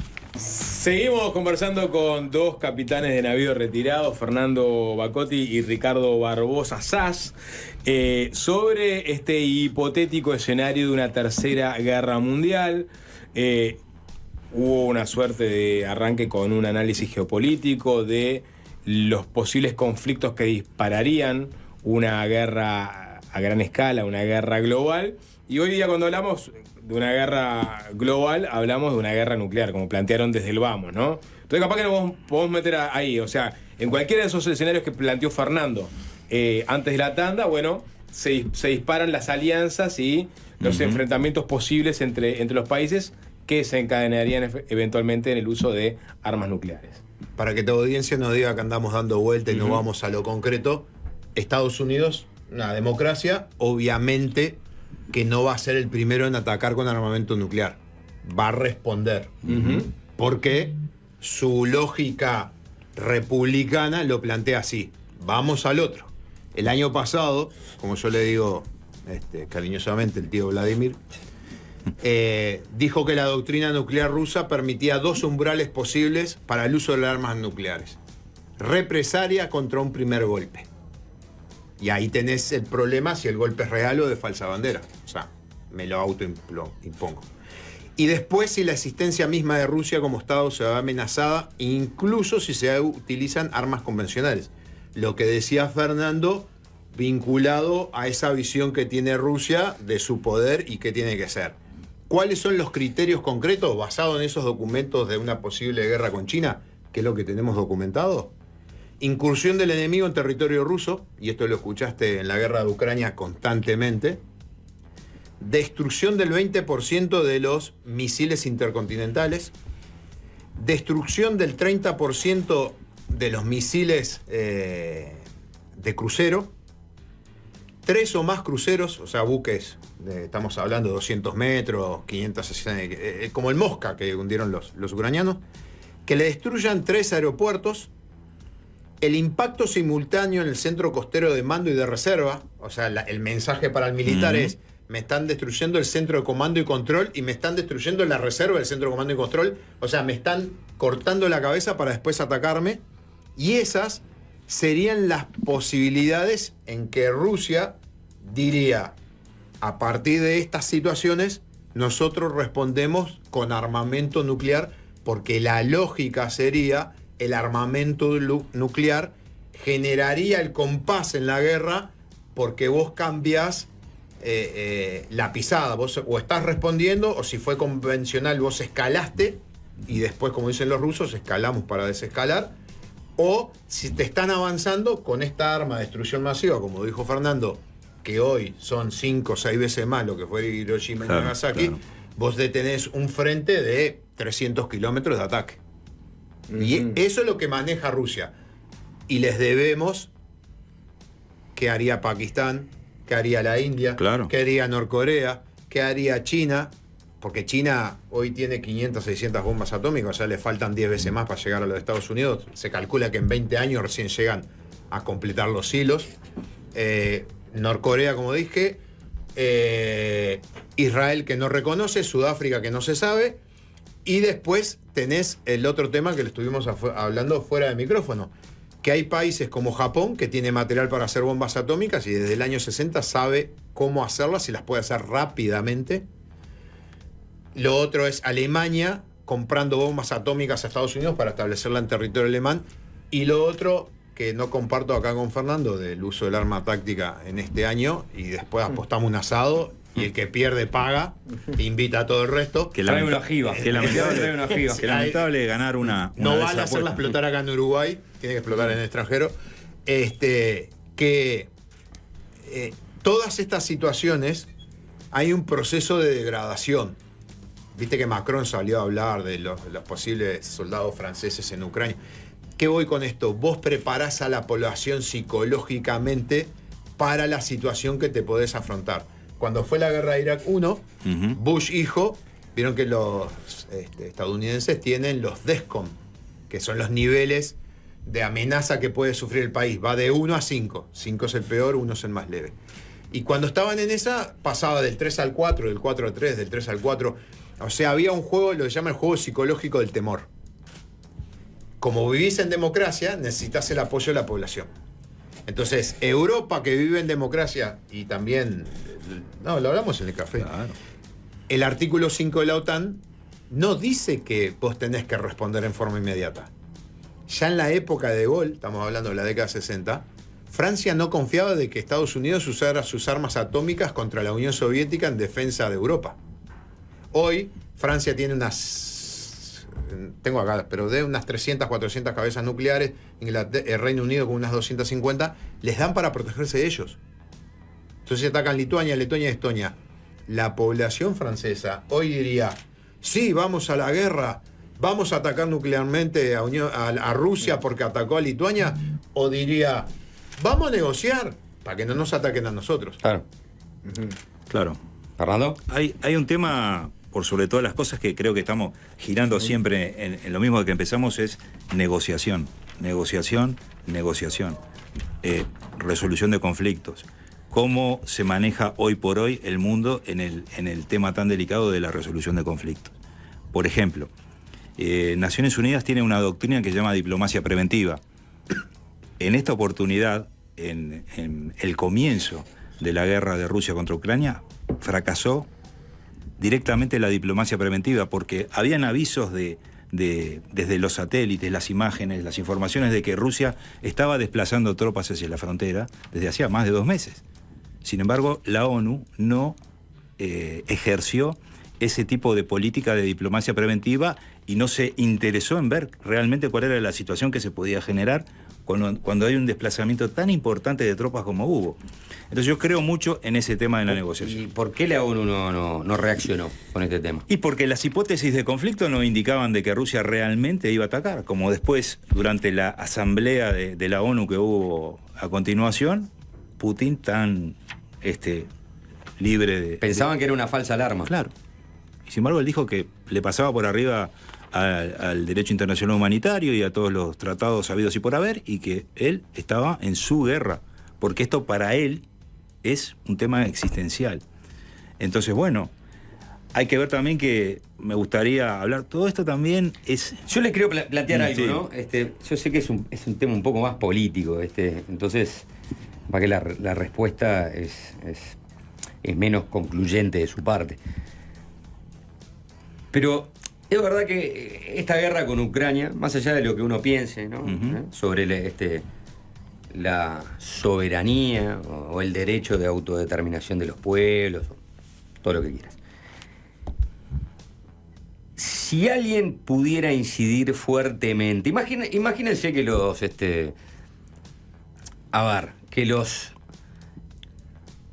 que le invaden a México, a los Estados Unidos, ¿no? Una fuerza mucho más poderosa que México. Entonces, ¿cuál sería la reacción de Estados Unidos? Que siempre es, bueno, tengamos una política sobre nuestro continente. O el ejemplo más básico, que le pongan misiles en Cuba. ¿Cuál es la reacción de Estados Unidos que le pongan misiles en Cuba, no? Entonces, en relación a Ucrania, ¿cuál es la respuesta de Rusia cuando vos ves que lo que ellos entienden que es parte de sus entrañas histórica, con todo lo que ha pasado, porque no son dos pueblos diferentes, no importa, claro, pero son... Le dicen, vos, y yo me voy para la OTAN. Si me habilitan, me voy para la Unión Europea y me voy para la OTAN. No te para ningún lado. Es un tema nuestro. ¿No? Mirá, nos tenemos que ir para atrás en el tiempo y yo decirte que así como los norteamericanos hasta el día de hoy siguen creyendo en la doctrina Monroe para tratar su patio trasero, que somos nosotros, casualmente. Los rusos tienen lo que llama la doctrina Primakov, que es aquella que cuidaba a toda su franja y todo lo que era la vieja Unión de la República Socialista Soviética, que hoy ya no se llama más, pero sí la zona esa donde está Tayikistán, Kirguistán, todo eso se llama Jorasán. Llaman el Jorasán y lo cuidan mucho, ¿verdad? Y esa doctrina Primakov hablaba de la multipolaridad, que no querían que Estados Unidos se viniera arriba como un único poder, la OTAN también, hablaba del eurasianismo también, que era aliarse en determinado modo con todo lo que es Eurasia, ¿verdad? Entonces, estamos hablando de cosas que están muy adentradas en también lo que hablamos un poco fuera de micrófono, en esas creencias religiosas y en esa diferente concepción del tiempo que manejan del otro lado del planeta. Claro. Como nos invitaron a un debate y vamos a tener diferencia de opiniones, Claro, y obviamente claro. las arreglamos afuera, pero acá las vamos a exponer. Si bien es cierto lo que dice Fernando, hay que entender también lo siguiente. Europa no es anglosajona 100%. Estados Unidos es anglosajón 100%. A tal grado que hoy dicen que el Reino Unido no pertenece a Europa, porque se fue de Brexit. Claro. Entonces, vos Europa lo que tenés es ese discurso hipócrita y falluto. Porque no nos podemos olvidar del Mix 1 y Mix 2. Yo les preguntaría a los uruguayos, si Brasil nos invade y toma Artigas y Rivera, muchos dirían, sí, Rivera que se los regalo, Artigas o también. Pero la conciencia nacional diría, no vamos a negociar nunca con Brasil para entregar a Artigas y Rivera. Todas las doctrinas que nombró Fernando, por supuesto que son válidas y están en el ADN ruso, en especial lo que llaman los ruskis, esos rusos blancos, ojos celestes europeos, que es toda la gente que comanda, pero también ha habido una evolución del mundo, y más que nada con el tema de Internet y el tema de Ucrania que planteaba Juanchi, la gran discusión, porque eso sí lo viví personalmente viajando a Europa, a República Checa, Eslovaquia, Polonia. Yo viví la entrada de esos países a la Unión Europea. Yo decía, vos, pero ¿y cuál es el motivo que ustedes entran? ¿Sabés por qué queremos entrar a la Unión Europea? Para bajar los niveles de corrupción. Porque los niveles de corrupción que nos dejó la Unión Soviética son increíbles. Entonces entramos a la Unión Europea, nos establecen reglas, controles, y obviamente que tenemos miedo de que el país más poderoso que tenemos al lado, que es Rusia, que tiene una lógica imperial y de conquista, no se nos venga arriba, y la única defensa que tenemos es la OTAN, que el 50% de la OTAN es Estados Unidos. Entonces vos, la respuesta, una cosa es con Estados Unidos, otra cosa es sin Estados Unidos. Cuando ocurre esto que ocurre, que fue un error de cálculo, porque me gustaría hacer el imaginario, si en 15 días Rusia hubiera conquistado Ucrania, hoy ya no estábamos hablando más de Ucrania. No, claro, se Y termina la Europa discusión, ¿no? seguía teniendo gas y petróleo barato ruso Claro, y cambiando, interviniendo, y se olvidaron de todo. ¿Quién eran los ucranianos? Ah, sí, el origen Pero no de los sucedió, rusos. ¿no? Pero no sucedió. Claro. Y entonces ahora vos tenés el riesgo de 400 años desde la paz de Westfalia, que es el respeto a los límites de los estados, y para mí la esencia de este conflicto no es ni siquiera lo que dijo Fernando, que es cierto para muchísima gente, pero son dos choques de modelos diferentes. ¿En qué sentido? Vos en el modelo ruso hoy, los negocios los manejan amigos míos que yo pongo. Y en una democracia, los negocios los manejan lo que la gente elige como gobernantes. Eso es perder el poder para unos y para otros es ganar el poder. Entonces, esa pelea y obviamente el prestigio de una nación que quiere dejar de ser considerada potencia regional, como aparece en los documentos de la Casa Blanca, publicaron en el primer año de Biden, que tiene que publicarlo, que es la línea estratégica del periodo de gobierno. Ahí te menciona, creo que en la página 6, menciona a Rusia como conflicto regional y a China como enemigo estratégico en la página 9. Bien. Entonces, todo esto que estamos hablando, obviamente las probabilidades de guerra nuclear, por supuesto, las posibilidades para mí son bajas porque la alerta anterior, por ejemplo, los rusos le dicen el Sot-Sit, que es una operación destinada a causar daños materiales y psicológicos combinados, limitando al mismo tiempo las víctimas civiles y evitando una escalada involuntaria, donde atacan instalaciones críticas, militares, económicas y políticas administrativas. Guerra híbrida. Eso viene antes de la nuclear. Bien, una duda que tengo, que capaz que es de perogrullo, pero hablamos de 50, 200, 500, 700 mil ojivas nucleares, ¿no? Dependiendo del país, y más, mucho más. Mucho más. Pero es un incremento simbólico ese. Hay como arsenal. 12.000 en total, ¿no? 12.500. No, estoy hablando por países. Algunos países tienen Unos 200, tienen más, otros otros tienen tienen menos. Llegamos a tener 70.000 por país. Está bien, la pregunta es, ¿llega un momento en que parece absurdo seguir fabricando ojivas nucleares o no? No. ¿O tiene un motivo que excede lo simbólico? Del potencial Yo creo bélico a tener. que, mirá, genial. Yo creo que los tratados de no proliferación nuclear y el otro tratado que hay, Que no entran las armas tácticas. Que no entran las armas y que no hay tácticas. muchos países que están. Pakistán no está, India no está. Claro. han generado de todas formas una cierta conciencia en disminuir la producción. Pero para los países que tienen la tecnología es muy fácil producir la bomba, porque manejan esa teoría de maneja los isótopos, que es lo que se precisa para activar las ojivas. Y entonces, al tener acceso a eso, que realmente los países que tienen esa posibilidad son los que tienen los reactores nucleares. Todo país con un reactor nuclear es un potencial generador de un arma. Por ejemplo, la semana pasada, creo que fue Bolivia, firmó un acuerdo con China para establecer un laboratorio de estudios de energía nuclear con la finalidad de la energía verde y demás. Pero ahí va a suceder lo que yo digo. Cuando tengan el reactor, ese reactor es multipropósito, nunca es para una sola cosa. Sapo, respondiendo un poco a lo que vos preguntabas, ¿por qué la cantidad? La lógica de la MAD, o sea, de la destrucción mutua asegurada durante la Guerra Fría, era la capacidad de lanzar oleadas de ataques. Francia tiene el problema, si bien tiene 250 armas nucleares, tiene alrededor de 90 lanzadores. O sea que Francia, en su pico máximo, podría lanzar desde tierra 10 bombas nucleares, desde los submarinos 20 bombas nucleares, y después tenés un periodo muerto que tenés que recargar. En cambio, toda esta gente que con esta capacidad que tiene, porque por ejemplo Estados Unidos tiene 1.770 ojivas desplegadas, listas a usar. 1.938 almacenadas como reemplazo. 5.244 es todo el inventario. Y tiene 3.700 en reserva. ¿Qué está diciendo esto? Y mirá, si vos me atacás, y yo tengo 500 lanzadores.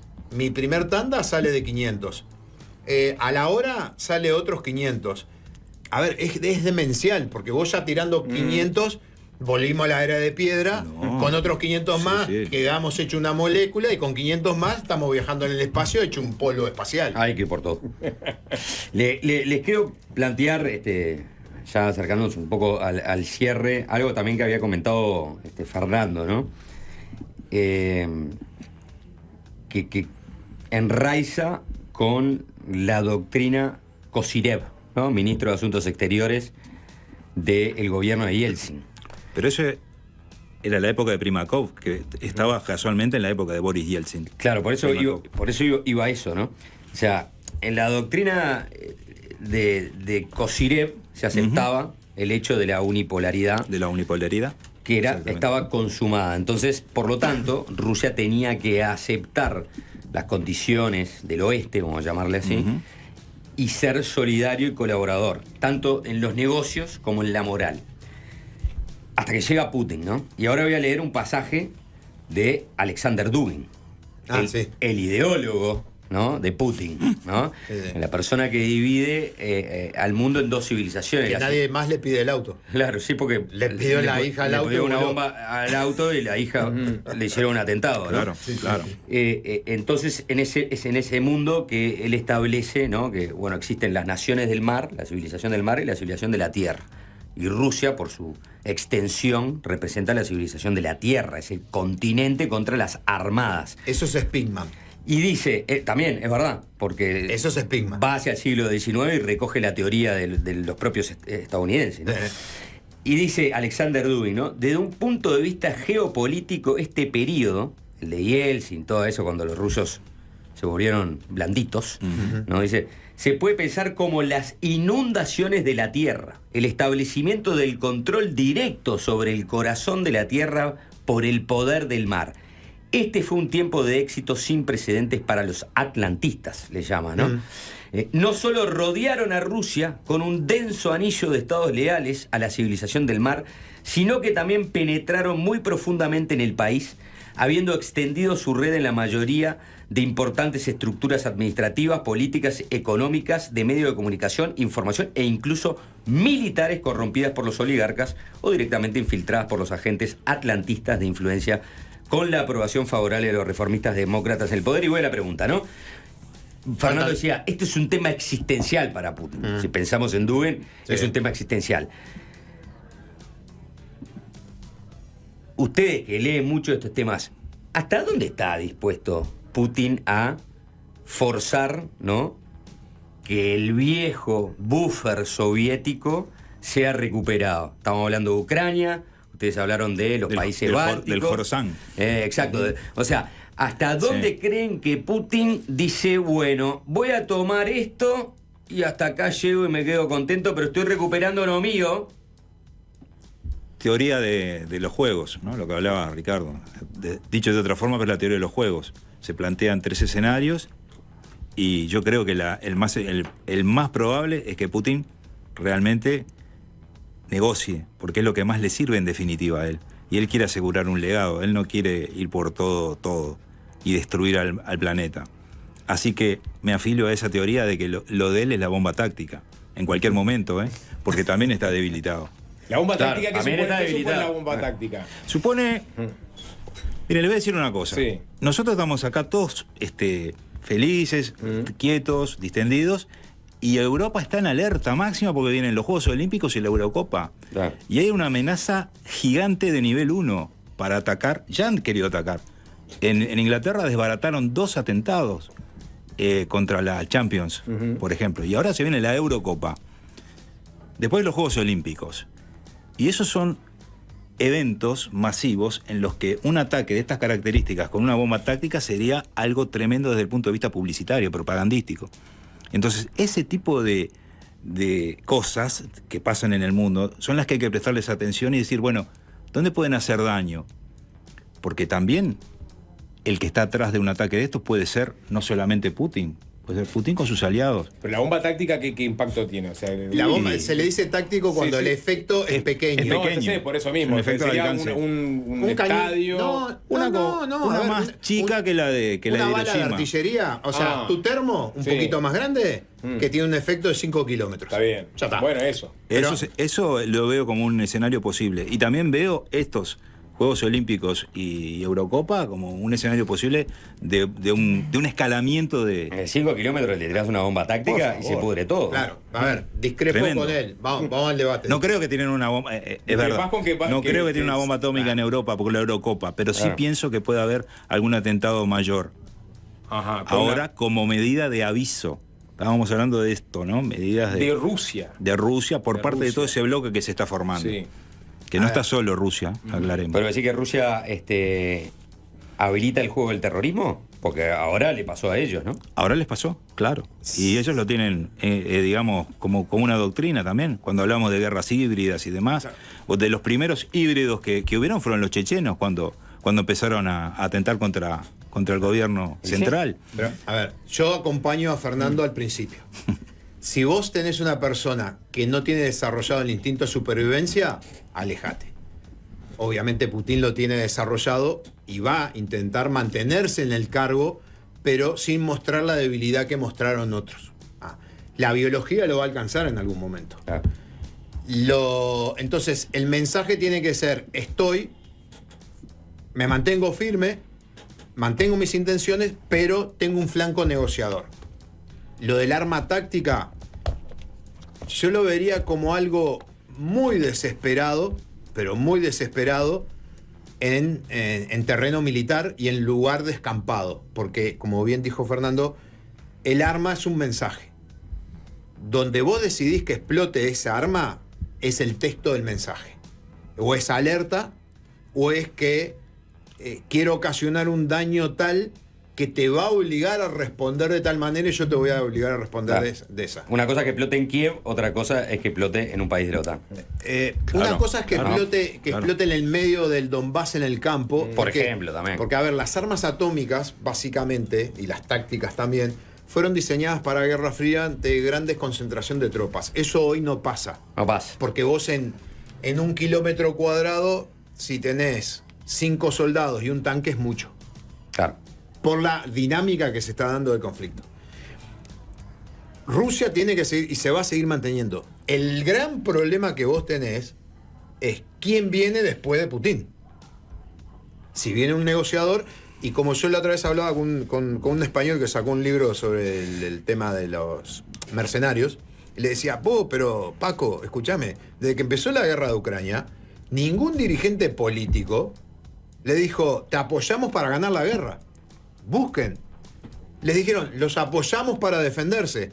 Entonces, en mi lógica de haber leído, para mí la guerra esta es de largo plazo, Sí. para el desgaste de Rusia sin que desaparezca. Eso es una guerra estilo... A Rusia le sirve el largo plazo. ¿Por qué? Porque las democracias, las poblaciones se agotan de estar en guerra y cambian a los dirigentes. sobre todo los recursos, ¿no? No dejar de poner guita. No pienso en Estados Unidos. No. Que es el que le Pero, inyecta Juanchi, plata a Ucrania. En un Basta, momento- basta de este conflicto. Le dice, sí, negociado. basta, ya está. Juanchi, Olvidate. 60.000 millones de dólares que apoya la Unión Europea a Ucrania representa el 0,5% del PBI de todos los países involucrados. Más el 0,5% que da Estados Unidos, es el 1 europeo. Entonces, vos me estás dando el 0,5%, no te importa la guerra. Lo que Ucrania, en recursos humanos, tiene la posibilidad de durar hasta 9 años. Parecido a lo de Irán-Irak. Que Está bien, en recursos humanos. Bueno, me quedo con la duda del escenario ese que plantearon, que si después Putin viene putón, va a ser un desastre esto. ¿no? No, lo importante Llamen es que- al carnaval. A ya. ver, pero lo Si importante viene de acá Putin, es... ¿Eh? Si viene Putin... Putin es más negociador. Más negociador. Sí, Pero sí. Juanchi, lo importante de esto es que salió un asado. Si al 31 de Sí. diciembre de este año no hay bomba táctica, yo como asado. ¿Y en territorio europeo? Territorio europeo, sí. Territorio europeo. No, Porque Ahí no se tienen el olviden. titular. Y la otra, y el titular es que el que va a apretar. La gente no va a querer viajar a Europa después de esto. El botón va a ser coreano. También. Esa es la otra. El otro. Sí. Nos quedó lo de Taiwán pendiente. Fernando Bacotti y Ricardo Barbosa Sá, gracias por estos minutos. No, por favor, Gracias gracias. a ustedes. Esperemos haber sido útiles. Sí. Gracias a ustedes, un placer Gracias. estar acá, conocerlos. Es fácil desviarse. Fernando, ¿cómo andamos? Bien, Sapo, Juanchi, ¿cómo le va a Fernando. ustedes?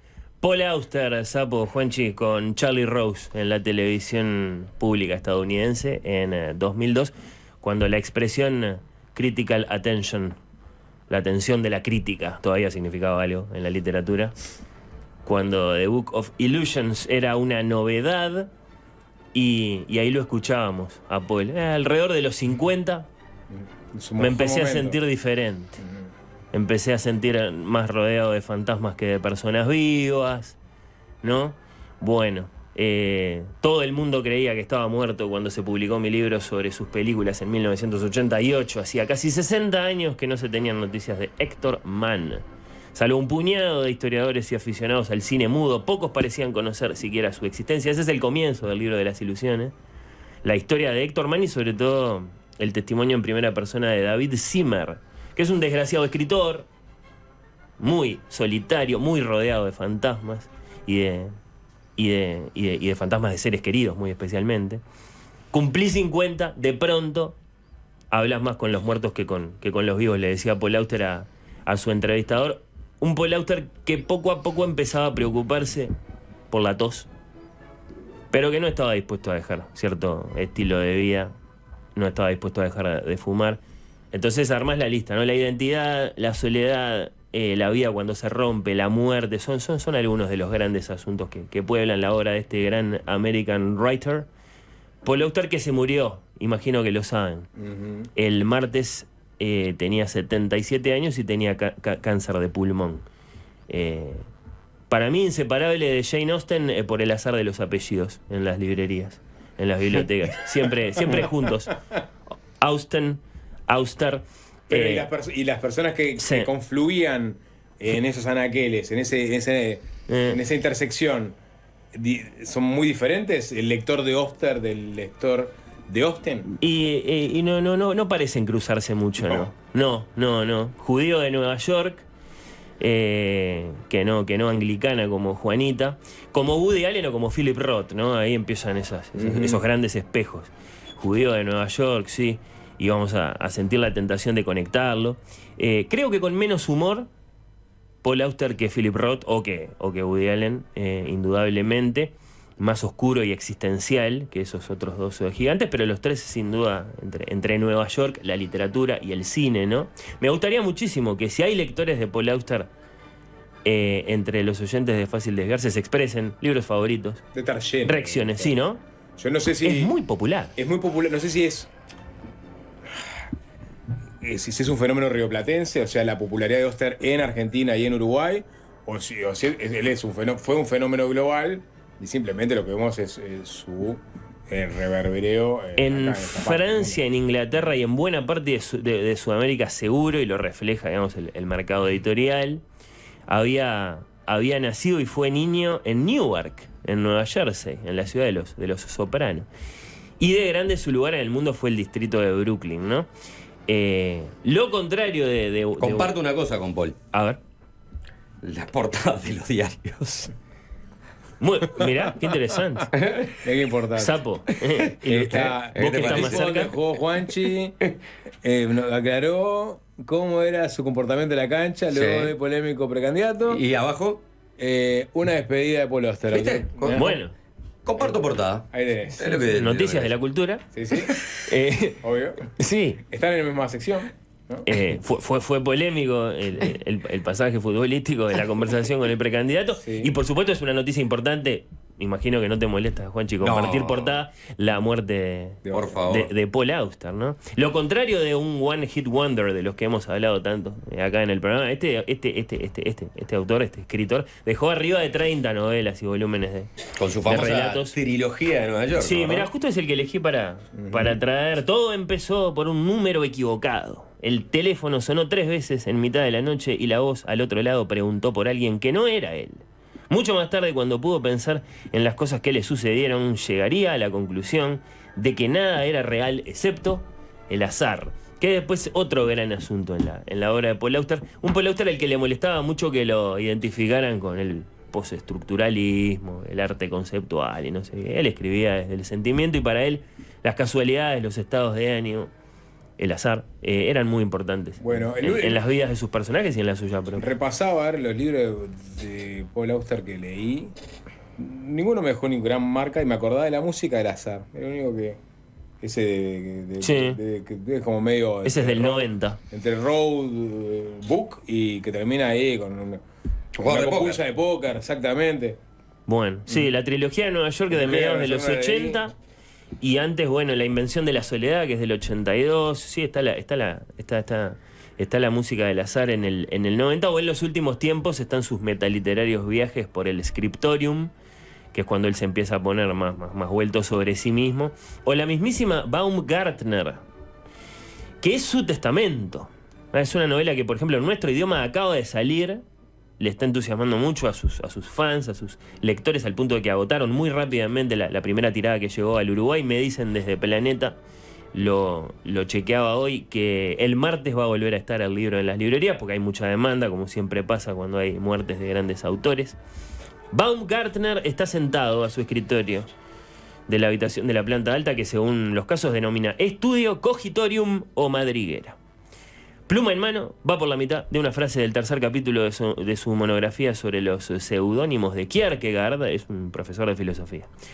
Cuando se da cuenta de que el libro donde viene la cita que le hace falta para acabarla está abajo, en el salón, donde lo dejó anoche antes de acostarse, mientras baja a buscar el libro se acuerda también de que ha prometido llamar a su hermana esta mañana a las 10, y como ya es casi la hora, decide ir a la cocina y hacer la llamada antes de recoger el libro del salón. Antes de entrar en la cocina, sin embargo, un olor acre y penetrante lo detiene bruscamente, se le están quemando unos huevos. Ese es el retrato de una memoria rota. Baumgartner, hecho así, como por pequeñas escenas que se van siguiendo unas de otras y que lo reflejan muy bien a este hombre que se está despidiendo de alguna forma, ¿no? Es muy tremendo esto, como el testamento de Paul Auster. Además, en el regreso de Paul Auster a esa novelita de casi 200 páginas, que es el libro con el que más lo identificamos, ¿no? Episodios mínimos, bueno. O quizá, y me parece muy interesante esto, quizás su testamento sea su singular trabajo anterior, no sé si tomaron nota, creo que pasó bastante más desapercibido. Un país bañado en sangre, a propósito de su relación personal con las armas. Hay mucho descubrimiento ahí para el que no sabe tanto de la vida de Auster, ¿no? Mucho balazo, mucha muerte trágica por uso de armas de fuego en su propia vida, en sus mayores. Mucho insospechado antecedente familiar sangriento. Y sobre todo a propósito de la relación de los estadounidenses con las armas, ¿no? Se mandó un gran manifiesto, Paul Auster, y eso acabó siendo su penúltimo libro. Y claro, él ve esto de las armas y los estadounidenses como la fuente de una gran tragedia masiva. Entonces escribe un ensayo muy anti-Trump. Él lideró mucha manifestación en ese sentido en los años de la presidencia de Donald Trump. Tiroteos, ¿no? Mucha data de muertes por tiroteos masivos y mucho ensayo sobre las leyes, ¿no? Que se están discutiendo al respecto hace ya mucho tiempo y muchos sienten inútilmente, ¿no? Y el libro viene acompañado de unas fotografías bastante como muy tranquilas y al mismo tiempo de un efecto bastante potente de un Spencer Ostrander. Entonces son en blanco y negro y aparece, digamos, el Mandalay Bay Hotel en Paradise, Nevada. Muy quietito y muy a lo lejos, pero está el dato. Nadie olvida que en ese lugar, en 2017, hace nada, 61 muertos, 897 heridos. Desde un piso alto. Sí, una locura. Y claro, ese es el tema del penúltimo libro de Paul Auster. Mirá, no tiene Los americanos y las armas. Un país bañado en sangre. O quizá su testamento sea su antepenúltimo libro. También muy distinto de estos otros dos. Ni una novela breve, ni un ensayo sobre los temas esos políticos que le interesaban a él. Se mandaba un poco la parte de Paul Auster. Por ejemplo, nunca fue a China. Porque él a países donde había regímenes que no le gustaban, no iba. ¿No? Pero se metía, era un escritor, digamos, que tenía sus opiniones y sus pronunciamientos. Su antepenúltimo libro, nada que ver con ninguno de estos dos. La llama inmortal de Stephen Crane. Acerca de este inmortalmente joven, vivió apenas 29 años, escritor y periodista, autor de una pequeña obra maestra que todos los amantes de las letras americanas conocen, La roja insignia del valor, The Red Badge of Courage. Otro de la muchachada de Newark, hay un link ahí, Stephen Crane, profundamente admirado por Auster, que le dedica más de 1000 páginas. ¿Qué te parece, Sapo? Y bueno, medio masa. Y sin embargo no, porque informalmente aprovecha a historiar el final del siglo XIX estadounidense y lo hace de manera bastante amena, te diré, se va bastante también a Europa cuando su tema se lo pide. Y él ve en Crane a un joven maestro que no estuvo en la guerra civil de la que trata su poderosa breve novela, La roja insignia del coraje, pero sí en la guerra de Cuba en 1895. Él pidió ahí, Stephen Crane, yo quiero ir a cubrir ese hecho, esa guerra contra España, adelantándose a Hemingway, a García Márquez y al que ustedes quieran en sus ansias de reportero novelista. Lo cual a Paul Auster le parece extraordinario, ¿no? Es decir, cómo es ahí donde están haciendo la nueva literatura norteamericana, todavía en el siglo XIX. Este tipo, muy jovencito, que se va a Cuba a cubrir una guerra, pero no a hacer periodismo, a escribir una gran novela que perdure, ¿no? Y es muy impresionante. Nacido el Día de los Difuntos y Muertos, 5 meses antes de su 29º cumpleaños, no tenía 30 años, insisto. Stephen Crane vivió 5 meses y 5 días en el siglo XX, deshecho por la tuberculosis antes de haber tenido ocasión de manejar un auto, contemplar un avión, ver una película proyectada en una pantalla grande, escuchar la radio. Un personaje del mundo del caballo y la caleza que se perdió el futuro que aguardaba a sus pares. No solo la creación de aquellas máquinas e inventos milagrosos, sino de los errores de la época también, incluida la aniquilación de decenas de millones de vidas en las dos guerras. Fueron sus contemporáneos Matisse, Lenin, Proust y escritores norteamericanos, hace una lista interesante ahí, todos los cuales vivieron hasta bien entrado el nuevo siglo. Pero la obra de Crane, que rehuyó las tradiciones de casi todo lo que se había producido antes de él, fue tan radical para su tiempo que ahora se le puede considerar como el primer modernista norteamericano, el principal responsable de cambiar el modo en que vemos el mundo a través de la lente de la palabra escrita. Es un elogiazo, bastante extravagante, como que le pasa por encima a Mark Twain, ¿no? A gigantes. Sí, un fetiche que tuvo en algún momento. Y sin embargo, le dedica 1000 páginas. Sí. O sea, es un poco más que un fetiche, es una especie Lo de reivindica. credo para él, ¿no? Sí, sí. Quiero mensajes, Sapo. Bien, vamos a Hay que una hacer tanda, una igual, pausa, Fernando, creo. hay tanda, pero antes de la tanda, una invitación, porque Fernando Medina, el alter ego de Fernando Medina, que es Fernando Medina en Oír con los Ojos, Sí, sí, está bien. Mi otro yo. en Radio Mundo, los sábados, en la mañana, va a hacer una parada, va a tener una parada importante este sábado en el Teatro Solís, en la sala de Elmira Agustini, porque ¿qué va a hacer Medina? Va a celebrar los 200 años de la 9ª Sinfonía de Beethoven, a lo grande, a lo Fernando Medina, a lo grande, ¿no? Tirando el Solís por la ventana. Es el género de periodismo cultural que yo puedo ofrecer, hablar Sí. con los muertos. Y bueno, y va a hablar, Sí. va a haber una entrevista al propio Ludwig van. Esa es la propuesta de Fernando Medina para este sábado. Van a estar ustedes, ¿El va programa? a haber otras personas, Fonoplatea. Fonoplatea, otras personas musicólogos, me imagino gente hablando de la obra, de la historia de Beethoven, y va a estar comprometida la Comedia Nacional, y ahí es donde entra la entrevista a Beethoven. Claro, sí, necesitamos mediums para esto y fueron ellos. Espero- Fue la comedia. Juanchi. Espero que no te diga, viste, en algún momento, mirá que esto no es el Ciudadano Ilustre. Papá. Bueno, pero ¿por qué? ¿Te preocuparía? ¿No te gustaría? Que no se mezclen. Sí, Claro. sí, la reacción que puede generar en vos. Sí. Sí, sí, Y esto No, es no. una Que foto. te venga a decir, mirá que no estás con Sapo y Juancho. Claro. Claro. Sí, Está sí. con Ludwig. Estás con el propio. Claro. Sí, sí. Cuidá los chistes. Sí. Hablando de. Bueno, pero pará, es lo interesante, pues lo vamos a invitar a Sí. gente de acá, es que es una fonoplatea abierta. Sí, O totalmente. sea que la gente que quiera concurrir es a las 11 de la mañana. el Sí, sábado. como siempre, como todos los sábados, pero en lugar de vía radio y radio online. A vivo. Claro, presencial, en la sala de Mirautini con entrada libre y gratuita desde las 11. Excelente. Muchas Bueno, gracias, Sapo, todos por, invitados. Programón. por aumentar esa invitación. Es una fiesta de cumple. Alguien la tenía que hacer. Sí. 200 años de la obra más importante de la historia de la música. Bueno, Nada más ni nada menos. ¿Del Amidu? No. No. Esa la vamos a festejar nosotros. ahí pelean, en, primer el, puesto. en el Tacente. Tande seguimos con In Memoriam de Paul Auster. Seguimos conversando con Fernando Medina. Estamos recordando la figura del escritor Paul Auster. Sí. Paul Auster. En inglés es Paul Auster, ¿no? Paul, pero por lo menos nosotros nosotros se llama Paul Auster. Auster. Auster, Te voy a sí, leer que se mucho- acaba de morir, Sapo. Sí, se acaban de leer Sí, sí. muchos mensajes Dale. de oyentes que quieren dejar sus impresiones sobre este escritor. Simplemente el mejor escritor americano desde el 70 hasta acá. Dice, bueno, saludos a Fernando de... Mirá, qué increíble, ¿quién vuelve acá? La primera vez que te conocí asociado a este apellido. Saludos a Fernando de Crespo. Opa, un gran abrazo a Guillermo Crespo, sí, mi ex compañero de aventuras en el mundo del libro, un gran lector de Paul Auster. Hoy intercambiamos con Mirá, Guillermo porque sí. De Paul Auster nos quedarán siempre los paseos por Nueva York, de esos caminantes que disfrutaban perderse en la ciudad, solos entre la multitud. Otro dice, mi hermano me acercó a Auster con La Noche del Oráculo y desde ahí no lo he dejado. Mirá que bien. Película Cigarros, basada en la novela de Paul Auster, muy buena. Estamos hablando justo de Harvey Keitel. Es un poco más, ¿no? Es decir, Sí. los más fans no demoran un segundo en recordar que Paul Auster, como buen artista de su tiempo, pasó por el cine. Hoy es una película de culto, la historia de Oggy Wren, un cierto cuento de Navidad que había aparecido en el New York Times, adaptado para la pantalla bajo ese título Smoke, con un director ahí, Wayne Wang, pero con un guión de Auster, del que además dicen que codirigió la película.